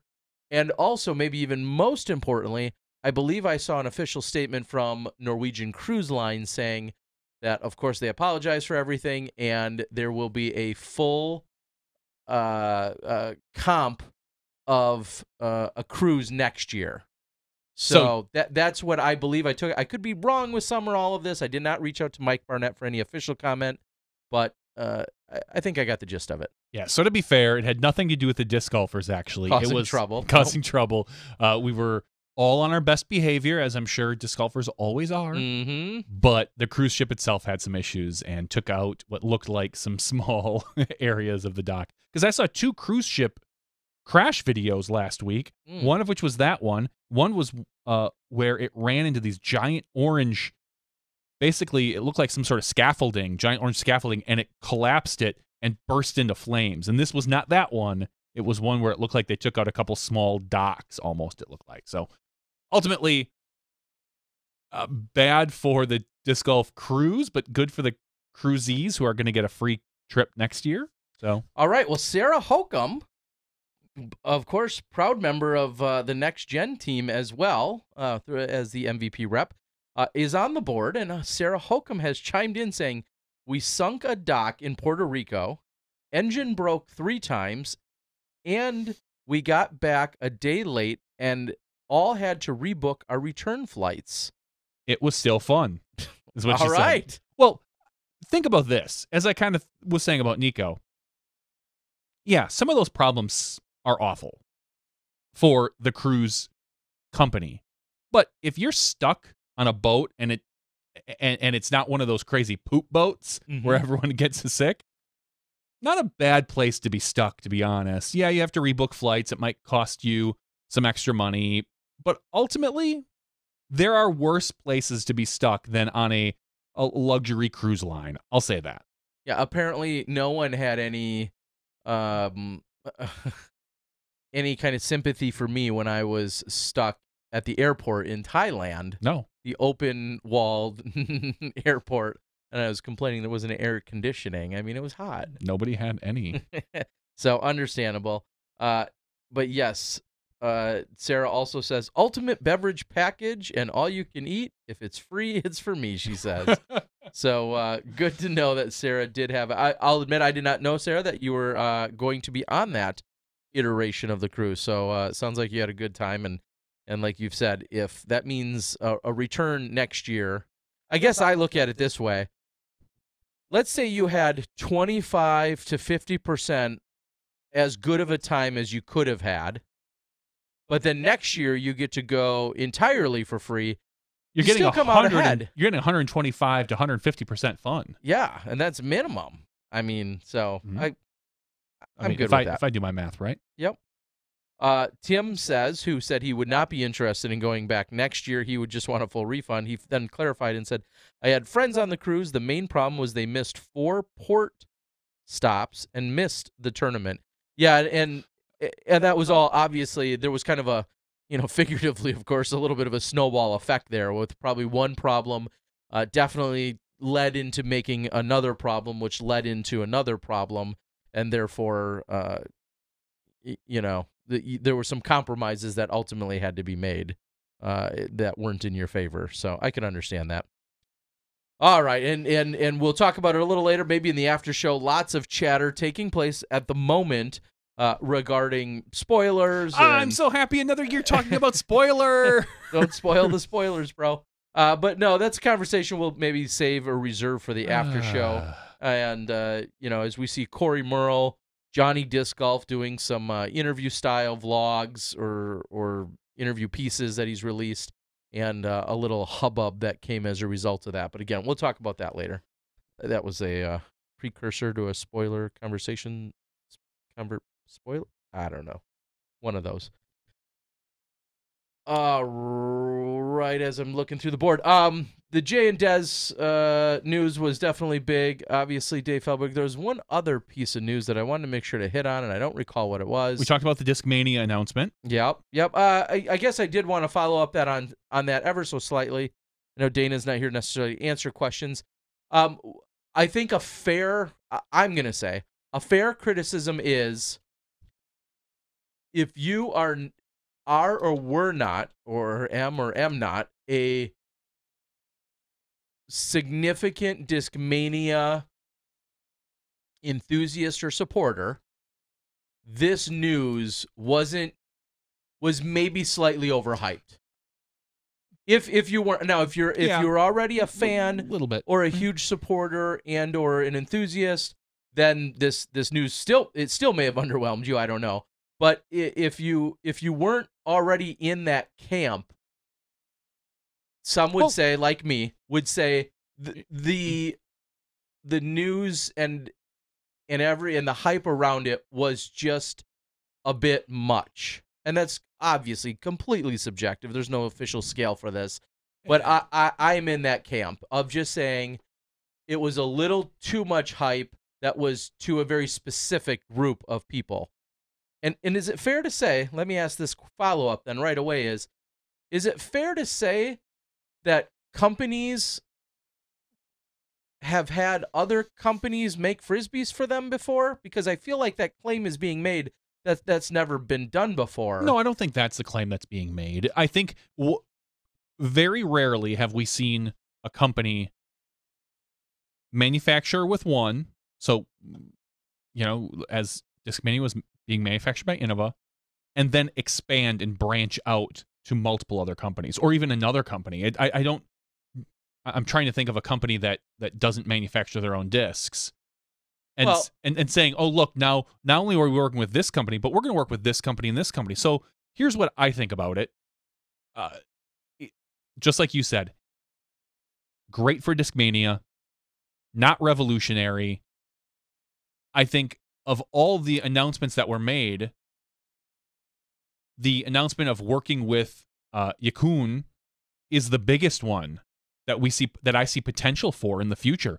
We could see in 5, 8, 10 years, we could look back and go, wow, Discmania is huge in China because of this.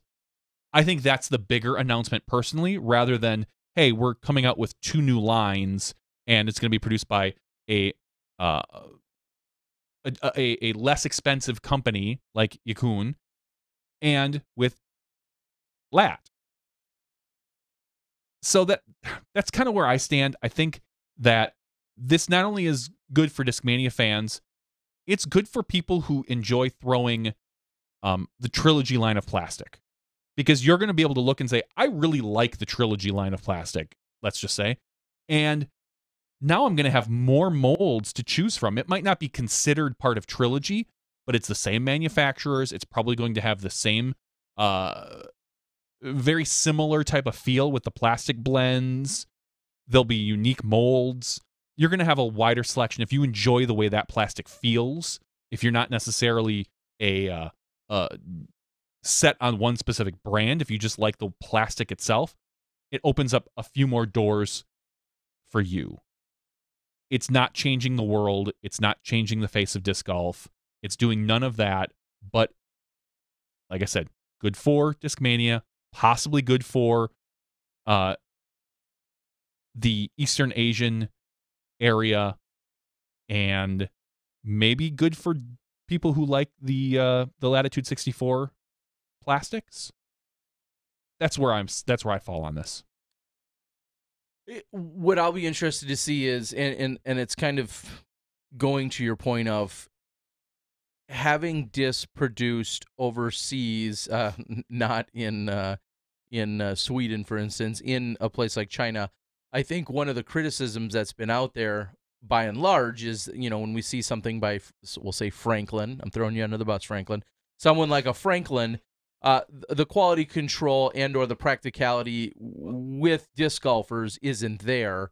And so to see someone like UC and Discmania now oversee and double check that the quality is there, I think is definitely a step in the right direction. That's going to be great for disc golf.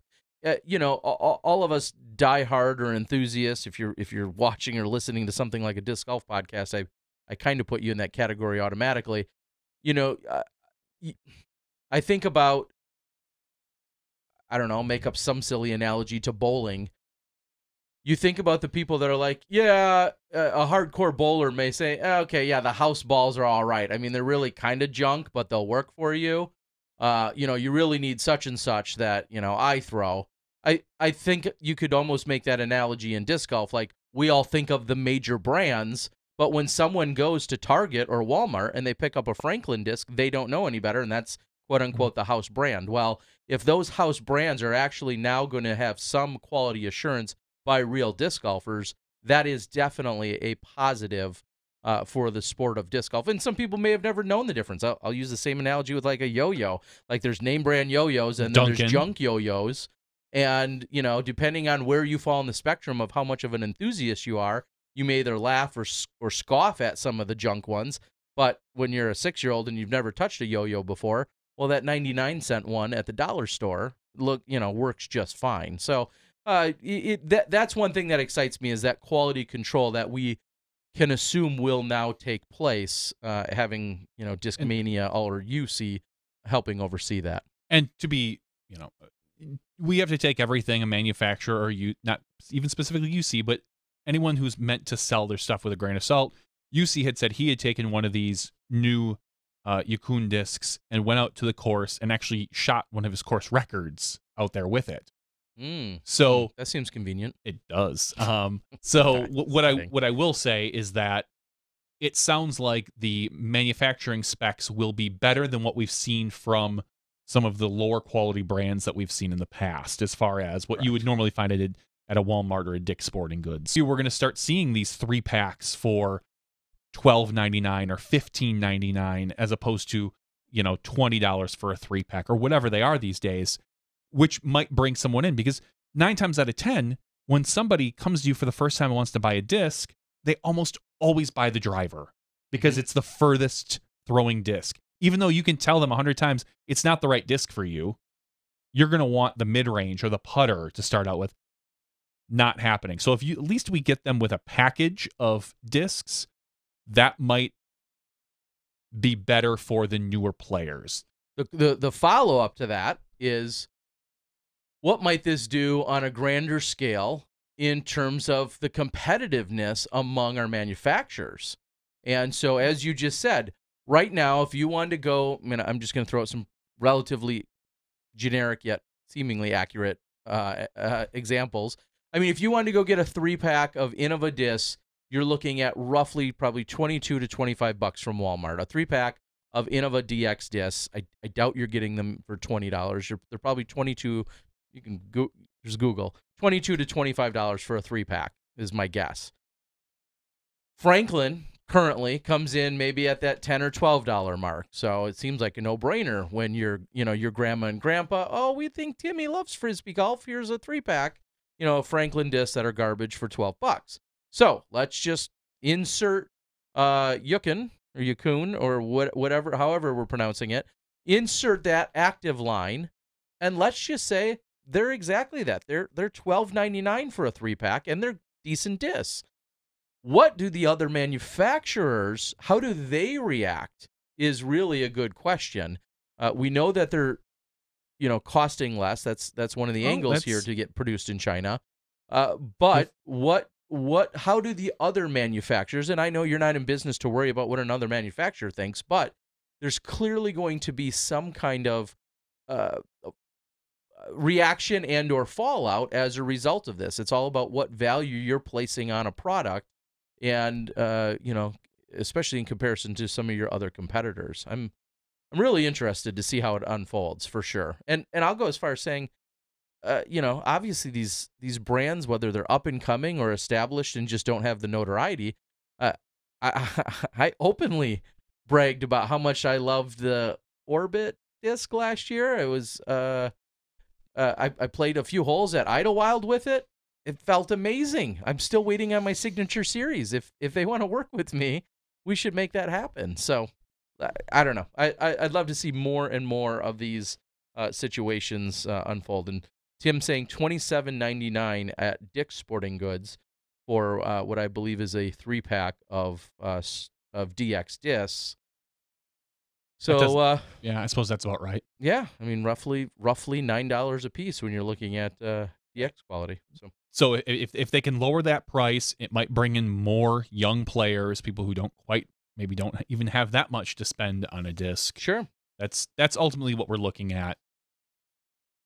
So and what we can hope happens. Yeah, and I see a lot of comments out there, people saying, I'm not going to buy these Chinese discs. And I get that. They're not for us in the quotes, mostly. They're going to be more for your newer players. Now, we might see, maybe we're lucky, or maybe they're lucky, and they come up with a disc that's great, that everyone seems to love. I don't foresee that happening for most pro players, because the pros are probably going to stick with the originals or the Evolution line. Mm-hmm. These are directed towards probably newer players. Get somebody in the door with a decent piece of plastic. A lower price point, very much directed at the entry-level player. And somebody asked, we should have had UC on. We talked about it at one point. Ultimately, I don't know what more there is to say. UC has made the announcement. He did a live Q&A. That's all available out on Discmania's site and their social media. Please go out and watch that if you have any questions. Didn't Simon do one, and didn't Eagle do one as well? Yes, they've all done them. I think it would have been just a little repetitive for us to do it at this point, for when the announcement had gone down on Thursday. Yeah, if he would have just wait till Tuesday, UC, you know better. If he would have sped that up 24 hours, we could have broke the news here. And some other things, obviously, that we talked about earlier. Discmania players only throwing Discmania discs. They're not moving on to any other type of plastic. They can throw Evolution plastic, right? Yeah, Discmania Evolution, Discmania Active, Discmania Originals. Okay, yeah. So they're only still throwing Discmania. The Trilogy guys are not going to be able to throw any of those other ones. In fact, we've even heard that Innova players are probably not going to be throwing Discmania discs anymore, that they're going to be probably sticking very close just to Innova from here on out. So take that for what it's worth, and I would be curious to see how this relationship, how all these relationships really work with Discmania for or against them in the future. Well, and that's another piece to this puzzle that I would openly ask as well, and we don't know. Will this strain the relationship between Discmania and Innova? Up until this point, Innova has produced every single disc, so to speak, that Discmania It can't has. help it. I'll just say that. I'm sure they've been friends for a long time, the two companies. And I will say this, even for me, for the longest time, up until probably 2 weeks ago or a week ago, I always just bunched up Discmania with Innova. And it was just kind of like, oh no, Discmania is just a branch of Innova, just an arm of Innova. I think UC is trying to get away from that mentality. Oh, absolutely. Hands down. And that it's not just a branch of Innova. It is its own company that is doing its own things, and it just gets the discs from Innova. It is not an offshoot of Innova in any aspect. And I will say that is much clearer now to me and to probably a lot more people than it was before. Well, yeah, as you said, there's definitely, of course, they can continue to get made there, but they are certainly trying to create their own identity, stand alone, and in some way, I don't want to say it's going to drive a wedge, but it is clearly going to have a clear-cut edge or mark as to where one starts and one stops. And this, like you said, I'd be surprised if that strengthened a relationship, because it feels like it would do a little bit of the opposite, but time will tell. I'll say it once. I've said it 100 times. If you are releasing a new disc, get it up to Disc Golf Nerd. Just send him one right now. Send it. Reach out on YouTube or Facebook or wherever you find Disc Golf Nerd. If you're a manufacturer, if you are Axiom, who's released the Pyro, if you're Disc Golf UK, who's released the Duke, Gateway, who released the Spear and the Blade, just send him one. It's just one so you can test it out and do a video. It's free advertising for you, and it helps out Disc Golf Nerd with his channel, who does a lot of awesome things and is now part of the Next Gen team. Heyo. Saying. So please go out and do that. Everyone support Disc Golf Nerd. He's a pretty cool guy. Not as cool as us, but cool. I think he's cooler than you. Nah, if he's cooler than me, he's way cooler than you. I'm just saying. What are you saying? All right, guys. Well, I think that's it for our main show and all the main action. Unfortunately, it does not appear that we've got Jessica and Double G again. I know there was a conversation. I had reached out to them. They said there may or may not be an obligation regarding, I believe, a team dinner or something of that nature going on at Wild Horse Golf Course, which will be, again, the site of this weekend's Las Vegas Challenge. 3 courses over 4 rounds. So I will quickly ask, should non-majors be 4 rounds? We have back-to-back weekends. Personally, no. We have back-to-back weekends of this. Should not, of the Las Vegas Challenge and the Memorial. I think Pro Tours and National Tours should all be 3 rounds.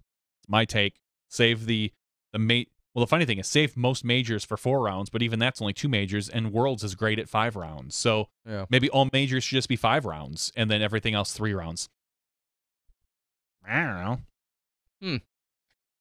I'd love to see the 3 rounds, and I'll say this: I think within a few years that will be the new standard for sure, because these players who are playing longer courses, who are traveling every weekend. They're all on the tour. They're all traveling from event to event. I look at the Las Vegas Challenge, which I'm excited to go cover, but not only is it 4 rounds, it's 3 different courses. Like, prepping for 3 different courses, I don't even know if there's another tournament this year that has 3 different courses featured. Worlds, I believe, is only going to have 2. The Memorial and any other Pro Tour event, I don't know, most of those aren't even more than 1. Very few, maybe a Tim Selinsky Masters is going to have 2. No, they're going to only have 2 courses. So it's definitely a component that we're going to see out here at the Las Vegas Challenge with 3 courses over 4 days, less than ideal conditions. Whoever's going to win this is definitely going to earn it. There's no doubt about that. Okay, I'm trying to read off the board, we which can I'll do that in in the after show. After show. All right, guys, we're going to wrap things up. We are also going to have a giveaway. Two giveaways. Because I didn't do one last week. Because we didn't do one last week, so we're going to have 2 giveaways for our Patreon supporters and subscribers. We appreciate and love you guys. So we've got some free stuff to give away, which is pretty awesome. So I would like to thank Dave Feldberg and more importantly, his wife Cynthia for the blessings of their family. I'd like to thank him for the updates here on the Next Gen Tour, along with Colt Brack, who Dave I know referenced a number of times. Super excited to see how Next Gen continues to evolve and develop and move into this 2019 season. He clearly is all about taking that feedback, and they want to make it the best experience that they can. Danamite for giving us some updates and insights. I want to thank Disc Baron and any other super chatters, Lucky Disc Golf as well. Good luck with your grand opening that's taking place in Las Vegas this weekend. If you get a chance, stop by them. They're across the street from the Sunset Course. And the Sunset Course is the one that was so famously used for many years for the Las Vegas event. But they're across the street. If you just stop in there, I think you get a free raffle ticket. If you buy stuff, you get more raffle tickets. They're giving away bags and baskets, and they're having pros stop in for signings. So it's kind of an entire weekend of grand opening stuff taking place over there. So if you're in Las Vegas, make sure to stop in at Lucky Disc Golf. They also support video blog coverage. And final shout out to video blog coverage supporter in Throw Pink. Super excited to work with them and more women's coverage. So for Johnny V, Terry Miller, the disc golf guy, this has been podcast 235. Stick around for the after show. We'll read some comments from the board. Hope they're raunchy. Looking forward to them. We'll see you then when you step inside the Smashbox. Thank you to our $2 and above patrons. Your name is listed below in the credits. If you are interested in being listed as a producer in the SmashBoxxTV credits and supporting this and other fine podcasts, please visit patreon.com/SmashBoxxTV.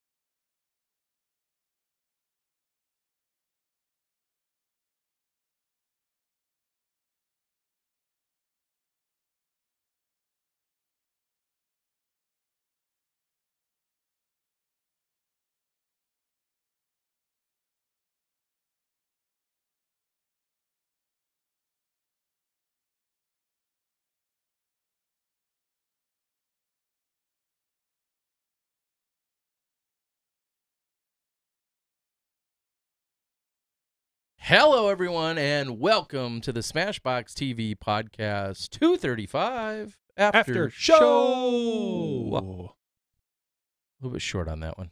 That's okay. They don't. Short. They don't all. They can sometimes a quickies okay.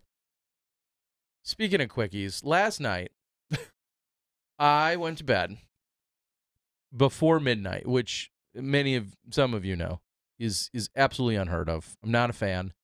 I'm naturally a night owl. I lately have become a full-blown third shifter of getting a ton of work done between midnight and 6 or 7 a.m. So I've returned from my trip. I don't really think I do much on that jet lag stuff. That doesn't bother me because my sleep schedule is so messed up. But I went to bed super tired last night before 11 p.m. And I woke up at 2:22, and I was like, before I looked at the clock, I was like, damn, I'm ready to go. And then I'm refreshed. Let's do this. We've all been there. It was 3 hours later, and I somehow fell back asleep to then wake up at 4 o'clock and not be able to get back to sleep. So even though I was fully planning on 8 to 9 hours because I think I needed it, I got a poor 5 in, and then I got up and started editing. I don't want to say there's nothing more depressing. Editing at 5 a.m. just feels weird, especially when it's from waking up as opposed to the night before. As opposed to you going all the way through the night. It feels weird, but as I alluded to in the regular show, super excited. Maybe I didn't even say it. I released all this footage, which I talked about, the Australian Open and Nantucket, but Thailand is almost completely edited, and Maricopa completely edited. They both just need commentary. So like 6 to 10 new videos, all going to be unfolding, released. I don't know. All in the next, I don't know, week or two. Just commentaries needed. So talk about getting done. Getting jiggy with it. Thailand, ready to go, along with Maricopa. Super exciting. So look for those. All right. So here in the after show, as always, we talk about disc golf or non-disc golf related things. We certainly encourage you to interact with us on the YouTube message board. If you want to type us something nice or naughty, we may or may not talk about it or find it or pretend like it's an original thought of ours and then go from there. So as I look out to the board, a little conversation. Lindsay's out there. Lindsay's from Wisconsin. Lindsay from Wisconsin calling in says, go find Standing Rocks in Stevens Point. Yes, Standing Rocks, I believe you're talking about playing this year, first weekend in May. I am. I'm registered for that event. I'm also registered for the Prairie Open, which Dana alluded to much earlier. I should hopefully be seeing him there. All right. So, some Wisconsin disc golf is certainly right around the bend here. Nantucket was great to see, and so was Australia. Thank you for the content the last couple of weeks getting through the winter. No problem. Thank you, TJ, and thank you for the kind remarks and watching it. Did anyone get their cookies? Yes, very popular item. Amazing cookies that can be won, usually in the CTPs. Kristen said, and I think we talked about this briefly last week, I was so confused watching CCDG's coverage of Thailand, watched it all the way until I realized it was last year. And we talked about it briefly last week, just that the timing of their coverage, they had some struggles, I think, with getting some commentary, and then ultimately got out the 2018 Thailand footage just as the 2019 event was wrapping up. So it's good that it's out there. People can consume it. And this year, thanks to Gary to the O, who went along to Thailand and got a scorpion tattoo, the footage is essentially already assembled, and there's going to be some bonus footage even as well. Like, I don't know, some of the women's cards in action, some Pro Masters final round. Damn, so much coverage. I can't wait. Yeah, well, you're gonna till we get commentary. Calvin's drive for the Raz round on the last hole was nuts. It was insane. And it's funny how that one drive near the end of this video sparked so much conversation because it really epitomizes the raw power and talent that we should get used to from Calvin Heimberg. Ooh. Just so accurate, and then 100 feet past everyone else in one of the most clutch situations needed. Very impressive. So if that doesn't spoil it for you, go check out the Raz round in Nantucket. Very impressive. So let's start the season out, as we should, talking about spoilers. So Dude, don't spoil the spoilers. For those of you that don't know, Corey, sometimes known as Johnny Disc Golf, Corey Merle, released a video announcing the winner of the event on his page, on his YouTube page, Corey's YouTube page. Okay, I believe it was Monday morning he did that. Okay, and a lot of people on the internets were upset that they were spoiled to the winner of the event because there was no live coverage, so everybody was waiting for CCDG, which I kind of understand. And I kind of understand, that maybe you were all excited for some of Corey's content, and then he does this, which personally to me is no big deal, but to some others, it matters. And what I'll say about that is that now you know. And if you don't want that, you can now unsubscribe from Corey's page or just turn off notifications, probably a better thing to do. Because Corey is out right now, not right this moment, but this year, He might be. Doing interviews with players, and he is going to be trying probably to get the very first interview with the winners at these events. That's going to be his MO. So if you don't want to know, your best bet's to stay away from Corey. But as I said, you don't want to know, your best bet is to stay off the internet. Yeah. I concur with that. I mean, Yep. again, the whole question of when's a spoiler, how long, how late, when can it be posted, can it not be, when can people talk about it? We watch these players themselves post and say, I'm so thankful for winning tournament XYZ, my favorite, ABC discs. Thanks to Dan Pastori. The ABC discs are, flew great for me this weekend, da-da-da-da. Yeah, it is a sporting event. And I understand if you don't want to know how it unfolds. I totally understand that. But then you must stay off social media. Not everyone can cater to your desires on social media. Now, do you feel that... Especially if most of your friends are disc golf related. Yeah. Do you feel that Corey has any obligation to hide the winner as far as the thumbnail, as far as the title? Could he have said interview with the MPO champion and then put in a generic picture of the event? Does he have any obligation for that? Because here's a not so big secret.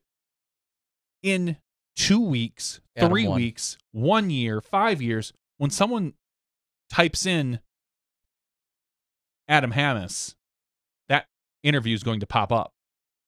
If he doesn't mention Adam's name anywhere in it, that will never pop up.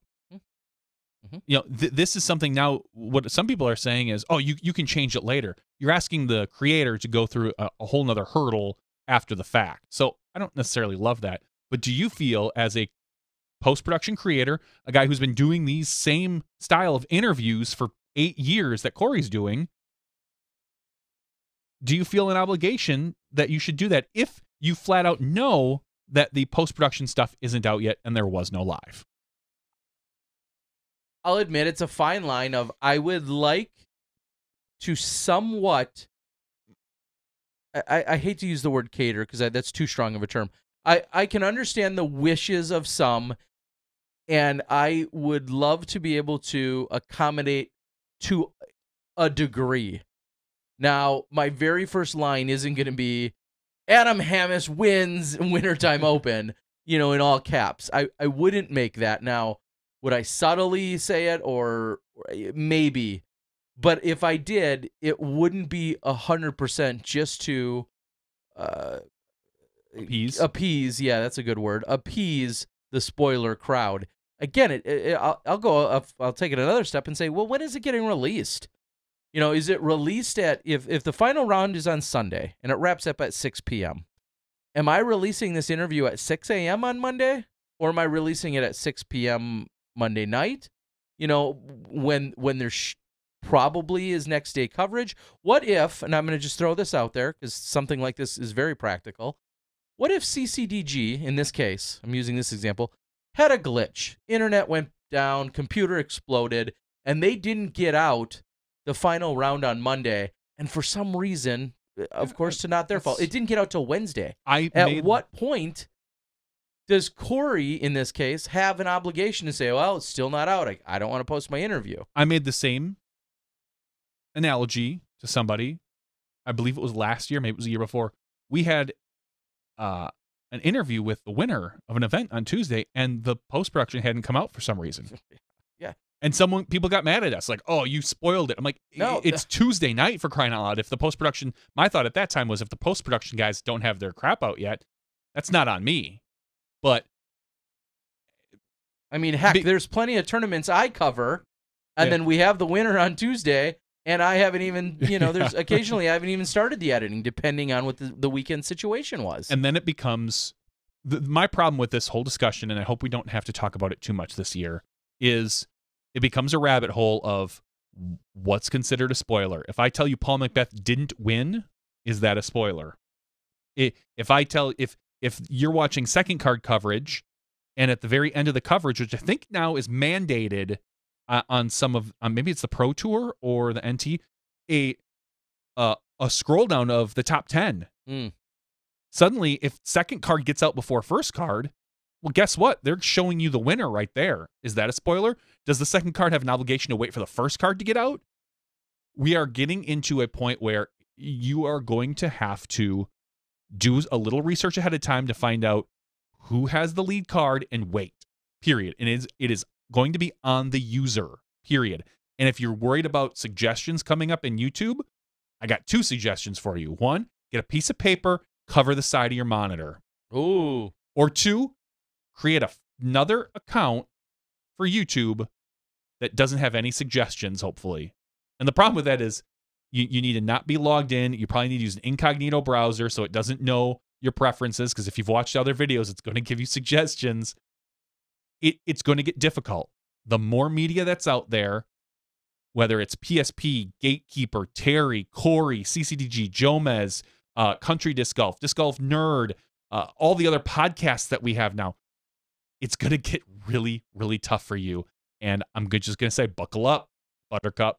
Yeah, Buttercup.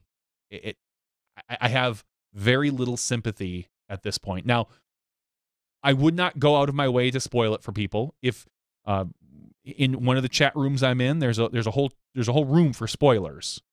So if you want to talk, you go into that room, or that chat room, so to speak, and that's great. Sounds dirty. It does sound dirty, doesn't it? You want to get spoiled. The room with spoilers. I'm in the spoiler room.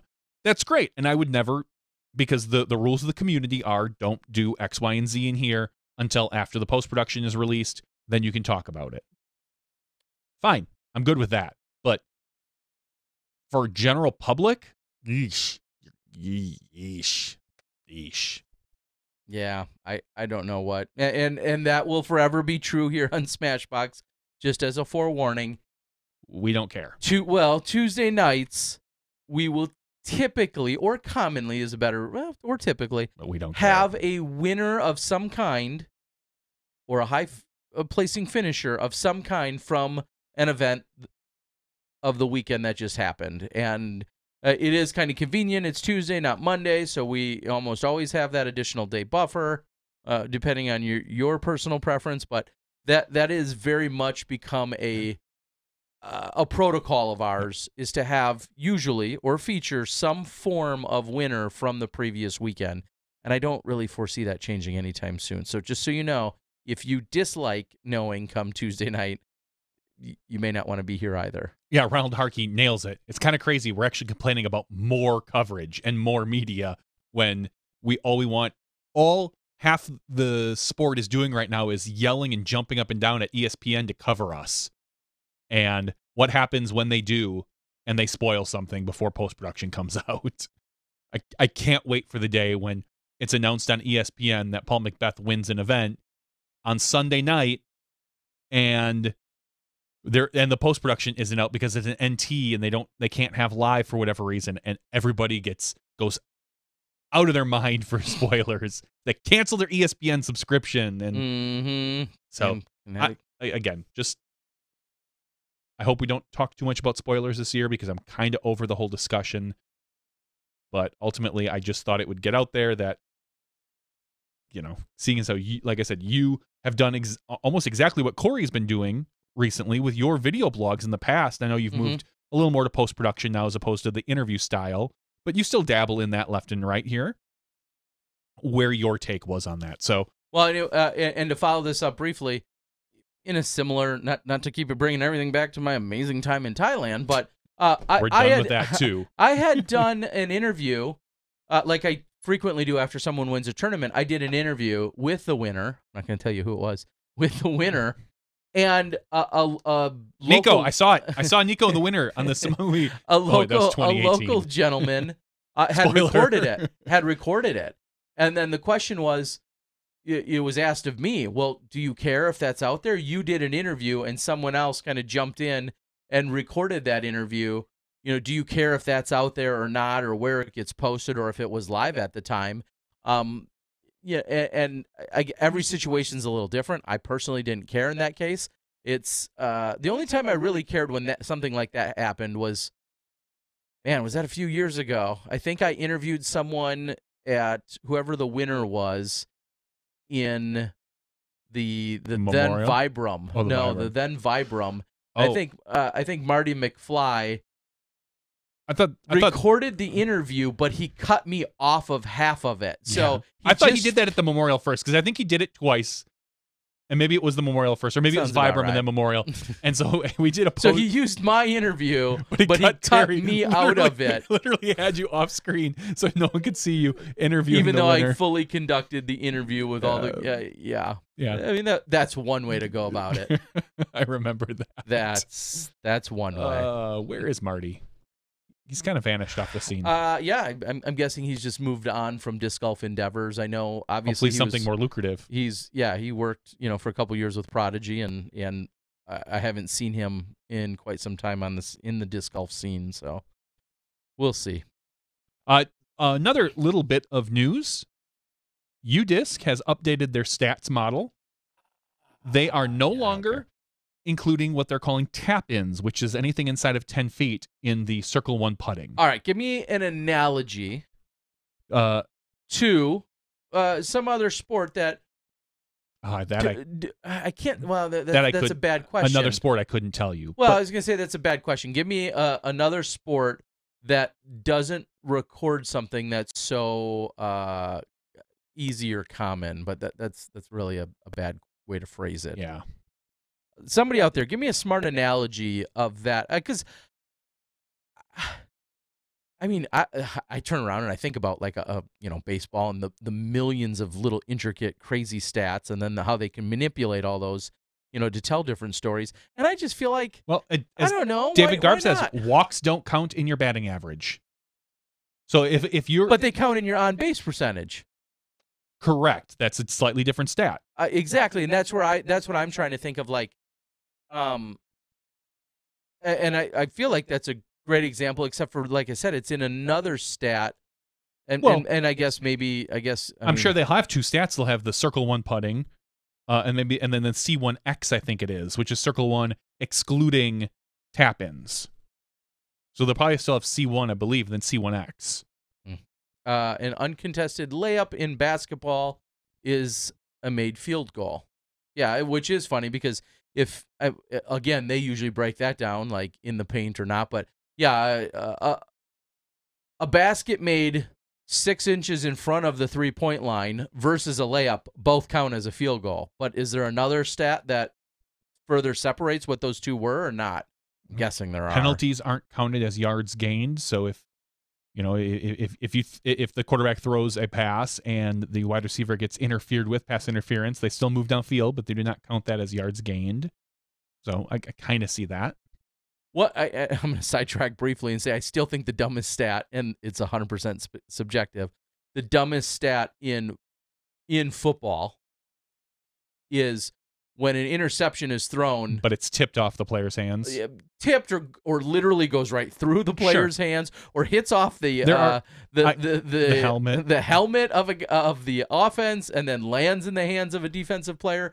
I hate that those are counted against, and I know there's, it's the problem with that is it's subjective because was the pass supposed to be? Was it supposed to be out 4 feet in front of the player, so he ran to it? Did the guy dive and it tips off his fingers? Did the guy just flat out miss it through his hands? Yeah. That's a subjective stat. But I did hear there are people that actually do keep track of that. It's not a standard stat that you would find, we'll say, on the back of a football card. But sure, there are people who do try to make that adjustment. Sure, and speaking of adjustments, there's I guess on the opposite side, spit putts. No, I was gonna say there's not a stat probably for when a receiver really probably shouldn't have caught the ball, but they did magically. Mm-hmm. Like there's plenty of those that happen where it's like, and the funny thing is, why does a quarterback get an incomplete pass when it threw and hit the receiver in the chest and bounces off? Yeah. So there's all sorts of things, but yeah, I mean, if you want to go subjective, what happens when Ricky goes for a 20-foot putt hits it dead center, and the thing just spits right back out at him. And where, by all accounts, you look at it and go, that's supposed to stick. Like, that perfect putt right in the sweet spot, right where you want it, is supposed to stick. The problem is you run into the subjective thing where someone could say, it's supposed to stick, but he putted a little hard at a particular style of basket that maybe doesn't take to hitting him in the center hard. He should have been off like 2 inches to the right so he got more chain.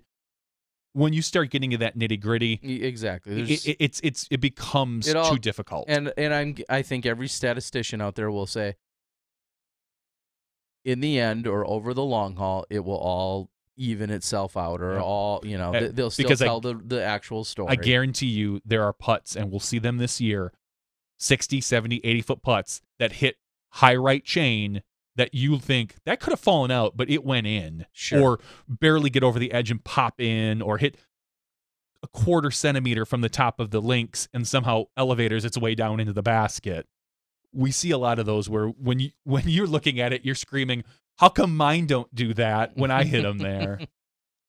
Have we talked about disc hitting fans yet? No, that was obviously a large discussion point, not just because of the final hole, but of the Wintertime Open, of course, where that had happened. But one has to say, you know, is that part of, I'll say literally a growing pain, is that part of the growing pain of having galleries and having people? I mean, you could go back to Johnny McRae, you know, hitting someone at Ledgestone a number of years. I mean, there's a lot of big examples of where hitting a spectator certainly altered not only the disc, but possibly the outcome of the event itself. Well, and honestly, the most memorable hit this weekend was, I don't know if it was Austin or not. I can't recall. Someone hitting somebody in a wheelchair, in a motorized chair. Yeah. Past the basket. The spectator was probably out of bounds, like 40 feet past the basket. It comes in, hits like the wheel of the chair. Luckily, it wasn't 3 feet higher. Mm-hmm. Bounces back and slides just barely in bounds, where it flat out should have been out of bounds. Yeah. Hands down, no question about it. And then it hits a spectator who is disabled in their chair and comes back in bounds. I don't exactly know who threw that shot. I thought it was Eagle even? Was it? It might have been. I don't know, but it ultimately we've seen, and there was a video of Germ and Lazat Simon hitting spectators. I don't know if that was from this weekend. I don't think that was. I think that was older. Yeah, I think that was a little bit older. And then the other example, as listed on the board here by Disc Golf Nerd, when Double G hit the spotter at the Memorial and that was on hole 18. Oh yeah, I recall. I think that was way back on Disc Golf Planet days.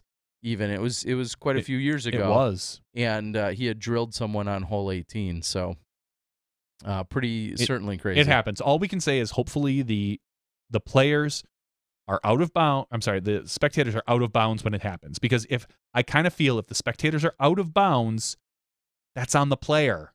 A little bit more. Yeah, because clearly sometimes you have to throw over OB or something along those lines. And you're trying to fight to get back in, and a spectator may stop that. But you're right. If you're standing OB to begin with, and you would like to think that's the safest starting spot. Yeah, and as a player, if you're going to be throwing OB or over OB, it behooves you to warn the people. Hey, I'm coming this way. Sure. Keep your eye out. Don't throw and then say, oh, crud, it's going towards the people where I knew I was going to throw. Well, and as pointed out on the board, TJ had said Nate Perkins had hit someone at Waco last year during the playoff, which I was standing just a few feet away from when that happened. That was way out of bounds, though. That was not coming back in. That's not necessarily the point here. But I get it. And then James Conrad hitting the stool. We saw Macbeth hit a stool at USDGC one year. We're never going to run out of it. We see ball golfers hit people and spectators. Say Nate, yeah. You know, Nate Sexton hit an imaginary railroad tie. No, he didn't. Oh. He missed it. Well, I would imagine it was there. He Then liked to imagine. Now there's a conversation about whether spectators should or shouldn't be charged. You can charge a spectator from 99 cents to $99. That doesn't mean they're going to be any more astute. They're not going to necessarily have their head on a swivel. anymore just because we're charging them. So I don't because think we've seen that's necessarily there are plenty of an answer. locations where fairways run parallel to each other, and the spectator might be staring at something else completely different, another green, another basket, another fairway. Dave Feldberg's baby. They're taking in. Yeah. Which is what I think is going to be what the winner gets. Dave Feldberg's baby. Yes, the next gen winner is going to get Dave Feldberg's baby. He did say it's going to be bigger. He's just going to keep popping out children and giving them away. Wow. Now you have to go with what he names them. So you're getting Leo Max this year, maybe next year. PDGA numbers are already predetermined. See, you can't it's order already yourself. done. That's Dave thinking well ahead. There you go. There you go. That's a good way to do it.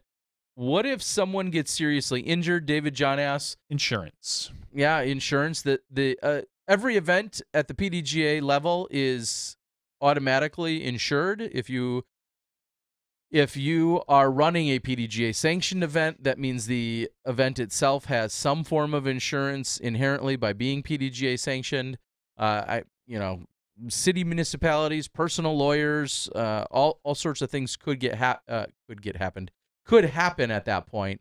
But that is a good question, and every state's going to be a little different. Some states will probably say, "Hey, you're in a public park watching frisbees get thrown around. We're not protecting you in any way," and others may have a completely opposite approach. It just probably depends on what state you're in when it happens. TJ also says, I think TDs should make and not lose money. They should make money and not lose it. I totally agree. Yeah, that's a whole nother discussion. Makers Telemark says, I remember a great save by a Spectator and a Chihuahua last year. Forgot the tourney. Sean Hillman asks, Dave likes women? If you're referring to Dave Feldberg, I think the answer is yes. Yeah. I'm not going to say I think. I know the answer is yes. Yeah, I mean, Dave has a wonderful wife in Cynthia and a beautiful baby now. All right. There is no duty by the PDGA to protect people. You assume the risk by being a spectator. I know, but then, again, I'm not a lawyer, literally. I'm sure some lawyer would argue some negligence, depending on who you are, where you're standing, what were you doing. It could be negligence by the spectator, could be negligence by the thrower. I hate to bash lawyers, but if there's anything we know, it's they can manipulate just about every situation. So I'll leave it at that. Love me some lawyers, though. Well, when the next time you need one, you're going to love them. Exactly. When I sue you. Recreational immunity in public parks, and that may be true at some parks and not others, and that's really my point there. Like I said, I learned in Australia last year that if you're under a certain age, I think it was 15 or 16, like you can't go compete at a tournament by yourself. Yeah, you need an adult in your group, or an adult that has signed off to be your chaperone. That's crazy in the U.S. Yeah. But then you go to Thailand and you see people going down slides, throwing putts at baskets while they're going down slides and they're up 40 feet in the air. And there's not so much as a first aid kit on site. That would never fly in the U.S. So, No, when in Rome. As Disc Golf Nerd kind of brings up, I think it was Disc Golf Nerd. I'm sorry. No, JT O'Brien.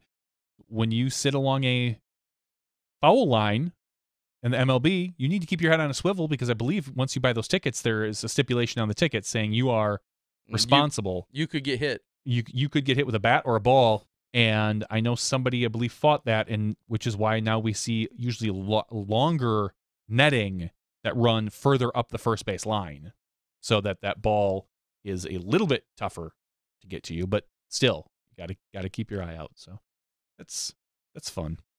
For those of you that are enjoying the Unsanctioned podcast, yesterday released with Sarah Lamberson, which is a lot of fun. Some podcasts we do last 45 minutes for all 3 questionnaires. Sarah's was like an hour and 36 minutes, and I'm sick of hearing her already. I actually trimmed out like 8 minutes. Or 5 minutes, something like that, because it was just like one question that I felt was like. Well, did she have to stop to play songs for you and then do ballet? Spoiler, bro. I was just guessing. She's very talented. She is very talented. There were no songs or ballet done. Well, then I'm not listening. I want songs, well. damn it. Well, she releases them all the time. Well, go check it out. Sarah, of course, the co-host that you find on the PDGA Radio podcast. So very cool to have her. Who's next? The one, the only, the voice of disc golf, Nate Sexton. Oh, that'd be all right. Yeah. And then after that, Madison Walker. And after that, I don't know. I need to start lining up some more interviews. I've already reached out to Mr. Jonathan Gomez. I'd like to get him on. Okay. I know at some point I'll get Paul McBeth and Simon. Both of them have expressed some interest. I don't just want to get pros. I want to kind of expand the horizon. I think I'd like to get Sarah Hokum at some point as well, going back to the pros.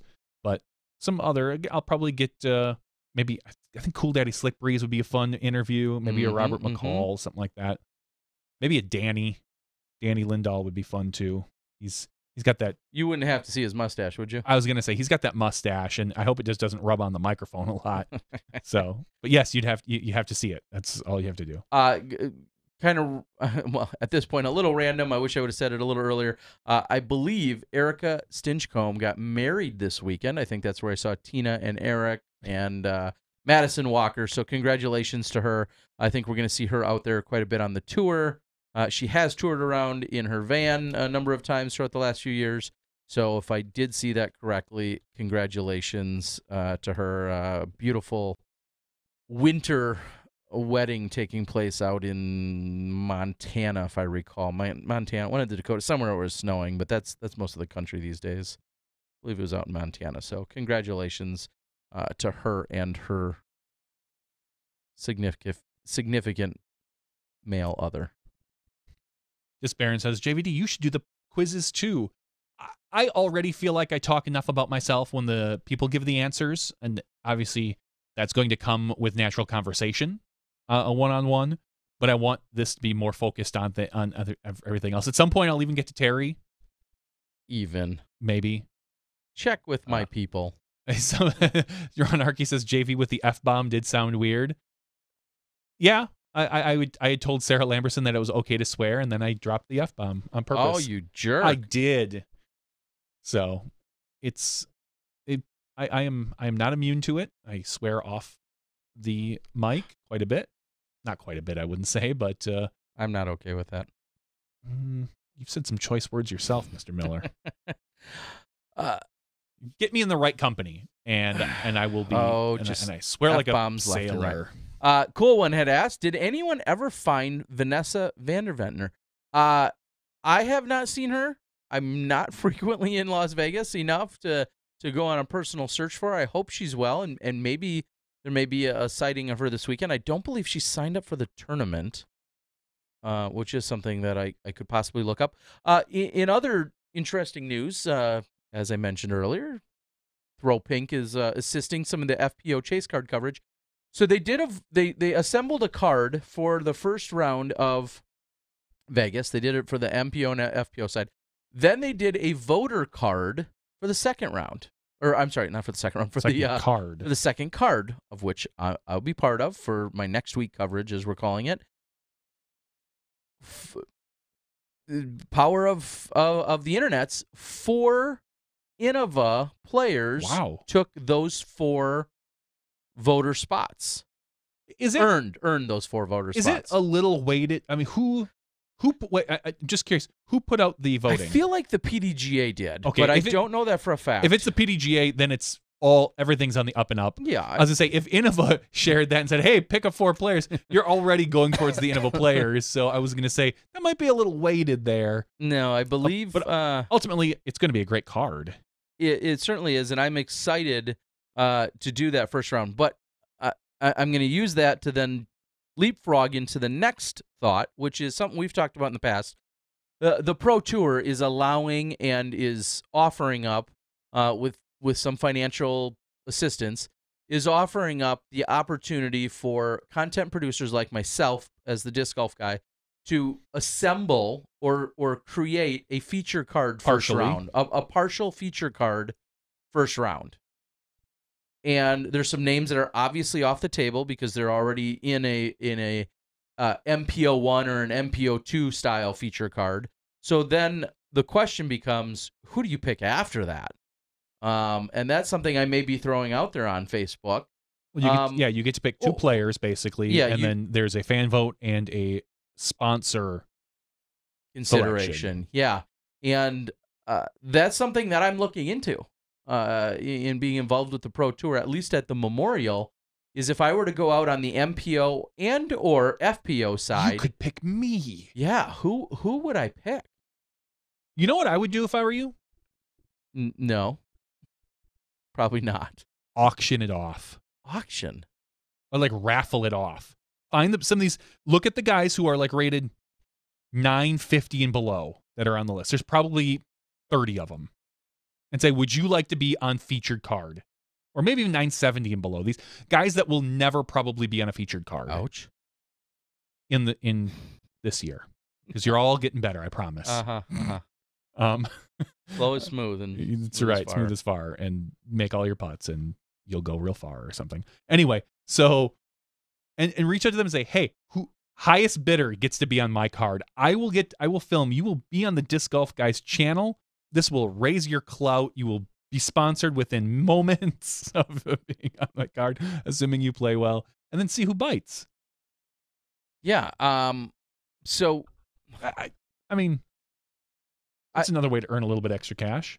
It's a thought. So that's something that I'm going to be faced with if that's the route I go in my role at the Pro Tour event here at the Open or at the Memorial. Is I have put a little thought into if I'm going to cover some card first round per se, who might be included on that feature card. Now I know there's real quickly, I will say the names that are off limits. They're all your top names, mostly like the top. I'd say probably.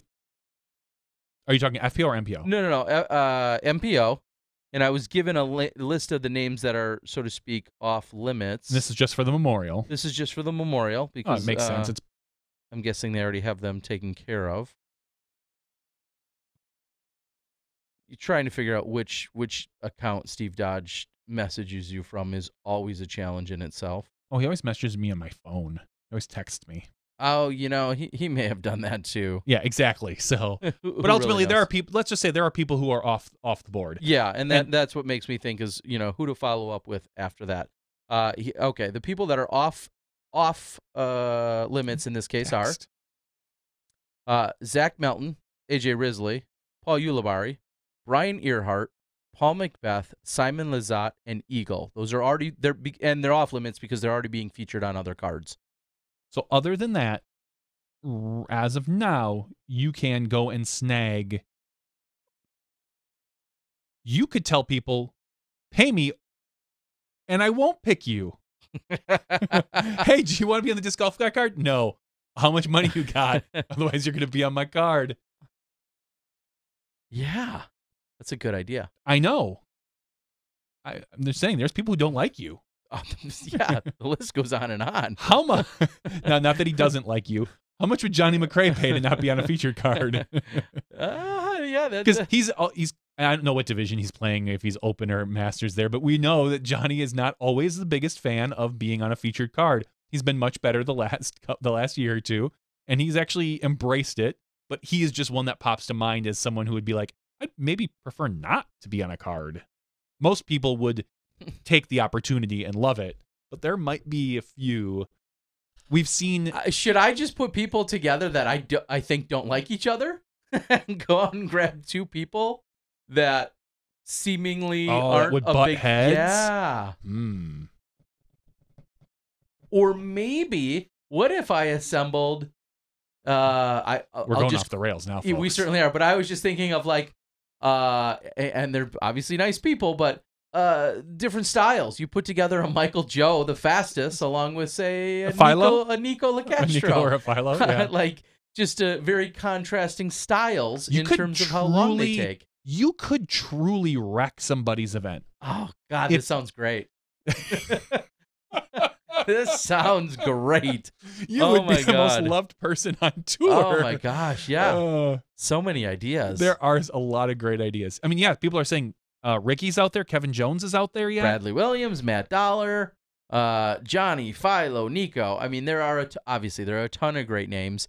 You know, am I going to pick people that either I haven't covered much of myself, or people I personally like? Maybe people I personally dislike, or as we know, people that dislike me. Yeah. When do you have to have this information? Probably sooner than later, because I'm guessing because Steve Dodge is going to want to kind of announce, you know, how the first round's going to look. Sure, because I was saying if you can wait till the end of Vegas and see who wins, and then snag that person. If it's not someone already. If it's not someone already, or if that is not too late. Yeah. No, there's some good ideas coming in. If you want to bribe me, I am absolutely bribable. Just pick the lowest rated player. Put him with like the two lowest rated players. No, well, I would say just one of them, or maybe two of them, and put them with Ricky and like Eagle. Just pick two really high rated players and put them with the two lowest. Those two lower rated players would love you. Mm-hmm. The two high rated players may not. The two lowest rated players you would make their year. Or I'd embarrass them, and they would say, "I never want to play disc golf again." Hey, it can go either way. Half a dozen the other. Yeah. So yes, Melton and Risley are actually both off of the eligibility list. I believe they're both already. I'm guessing they're going to already be on a featured card of like Bobby Brown or something. Yeah, I know DD's going out there, so my guess is that maybe that they have a card lined up with them already. Exactly. But again, I finally arrived at it. I am absolutely bribable. Send in here's what you do. You send in your bid, just send it into my PayPal, and then whoever has the highest bid when it's done, whatever one person sends in the highest bid. Now, anyway, that's seriously worth considering, because at this point, I am not compensated in any way for covering the event. No, and you're doing this on your own right now. What I'm arriving at, though, is this is one potential way to help offset, or maybe it's a sponsor like a Disc Baron or a Lucky Disc Golf or an Infinite, maybe not necessarily even a disc manufacturer, but someone that sponsors these people and says, hey, I'd love for them to have that additional coverage. Adam Johnson and Joey Springer, 901 and 902 rated. Coming at you guys. Coming at you. You want Midwest it? Represent. Show some money. Midwest Represent. Way to call them out, you jerk. Hey, I just sorted the opposite way most people sort, and they were at the top of my list. Okay, well, that sounds fair then. So, all right, on the board. Oh God, would that be so funny? There was an 830 rated player in front of Nico for 2 rounds at Idlewild. That went well. LOL. I hope Dickerson's at Memorial. He's not at Vegas. I mean, he's washed up. Earlier I was gonna say it. Like, can we start the overrated? I mean, yeah, he lost. He didn't win an event. Did he fall below 500? No, he's probably right back. Yeah, nah. Because as we were looking at Elaine King, she is, I think, 2 tournaments short of 500 tournaments being played with a 287 wins. 67, I think. Whatever. She's 267 wins. She's not well, but decently over 50%. Yeah. Very impressive, of course. Disc Golf Nerd says, will you guys be covering Next Gen Finals? That's a ways away. I mean, I know we had discussed it last year. So if that happens, great. At this point, we're not 100% sure. Likely, I'm sure Dave had talked to me a little bit in the off season, and he feels very loyal and committed to what, me as the disc golf guy, what I do, and then, what Johnny and I bring as a team for SmashBoxx. So there's a pretty good chance we'll be involved with the Next Gen finale, especially if it's going to be on an island like I told him to do. So, for giveaway. He said somewhere east of Phoenix. That's a lot of land. I bet you it's somewhere in the Midwest. I'm thinking Canada. Ooh. I'm just kidding. I'm not.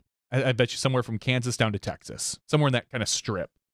Maybe Oklahoma. That would be kind of cool. Have it on the I almost wanted to say the Jenkins land, but it's not. It's Leah's family's property. Yeah, out in Oklahoma. Out in Oklahoma, that'd be kind of cool. Disc Baron putting in a bid for Reed Skira. Wow, at $20, that $20. That gets me to open up my ears and start listening. for $250. There you go. Attack the sponsors. Well, that was definitely one of the angles. So anyway, no, regardless, thank you so much, Disc Baron.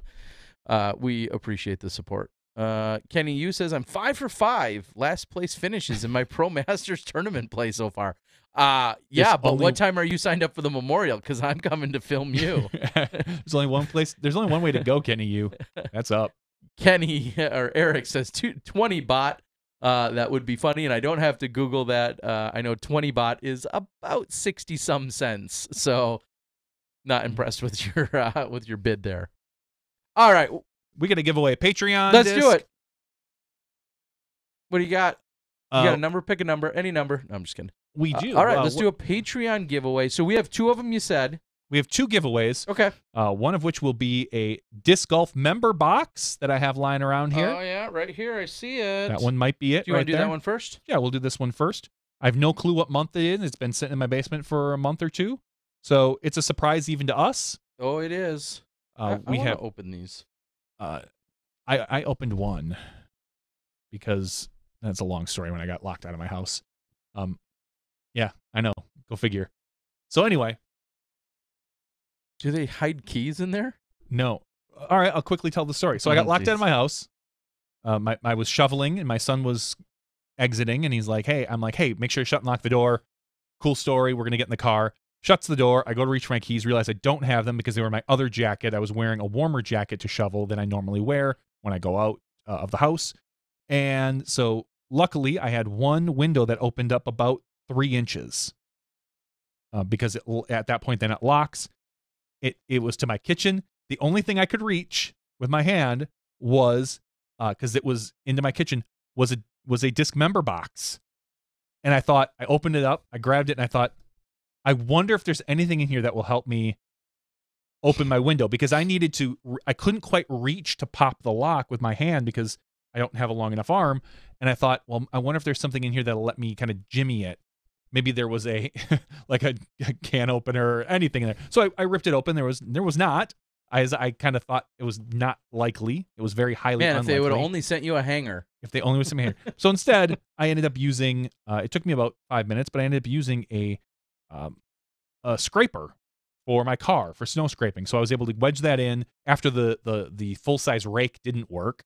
I was able to wedge it in, pop the lock, slide open, shove my kid through the window, open the door, get my keys, and leave. It took me about 10 to 12 minutes. But anyway, 208 people sign up at patreon.com/SmashBoxxTV for those lovely stories that we tell. If you want to be eligible for our weekly giveaway, you can sign up at patreon.com/SmashBoxxTV, and you will be eligible. So we are going to give away the disc member box. Once again, if you enjoy getting a random box with a disc and some other stuff in it, you can go to discmember.com, and for $25, you get $50 worth of stuff. So please go out and support them. And if you do, let them know you found it out from us. What number are we going to pick, Tara?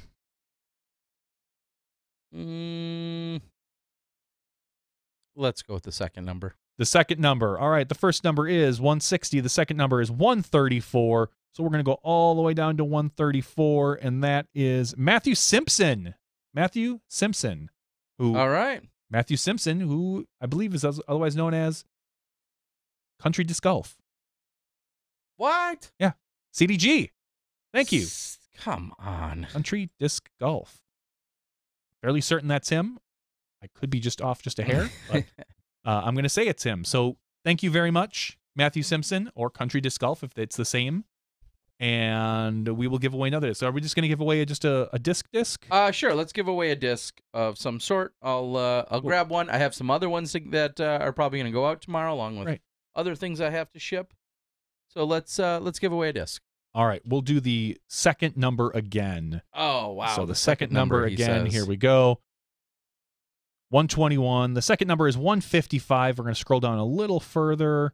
155 is Paul French. Paul French, congratulations, Paul French. You are now the proud owner of some disc that Terry will send you. Some random disc in a box will come to your house, and you will enjoy the heck out of it. You will. Like you wouldn't believe. For sure. All right. All of my other randomness is not relevant at this point. So we're going to go ahead and call it. Johnny V's tired. Terry Bear's tired. I want to thank Night Eyes Dave. I got a chance to get together with him tonight. Night Eyes has been a proud supporter and sponsor of some of the stuff that I've done throughout the last few years. They also have worked with the Disc Golf Pro Tour. They're in town for a show of sorts right now, and hanging out with Dave and seeing him develop and be part of products that ultimately get used in disc golf. Sometimes when you receive free stuff from us, I throw in a little extra Night Eyes action, whether it be a light for a basket or some kind of accessory or something like that that may or may not even be disc golf related. They're really an amazing company, and it was great catching up with him tonight and enjoying some company as he came to Milwaukee just before the podcast. So thanks to him as well. And make sure to sign up at skipace.com. That's SKIPACE.com if you want to do some fantasy disc golf. Join the Facebook group if you're lonely and you want to join some random league. Just put it out there. There's always people looking for it. You can reach out to Ryan Pilcher. I believe he's going to be running a cash league. I've kind of pushed that off, and I don't really I've decided not to personally run one, but I think there's a few out there if you are interested. So once again, that's skipace.com. You can make custom leagues, set them up for however you want. I like it. For Johnny V and Terry Miller, the disc golf guy, this has been podcast 235 After Show. Looking forward to seeing some of you as we travel over to Vegas and then maneuver over to the Memorial next week. It's going to be a good one. We'll see you then. We'll see you next week. Stay tuned. More action coming at you when you step inside the Smashbox.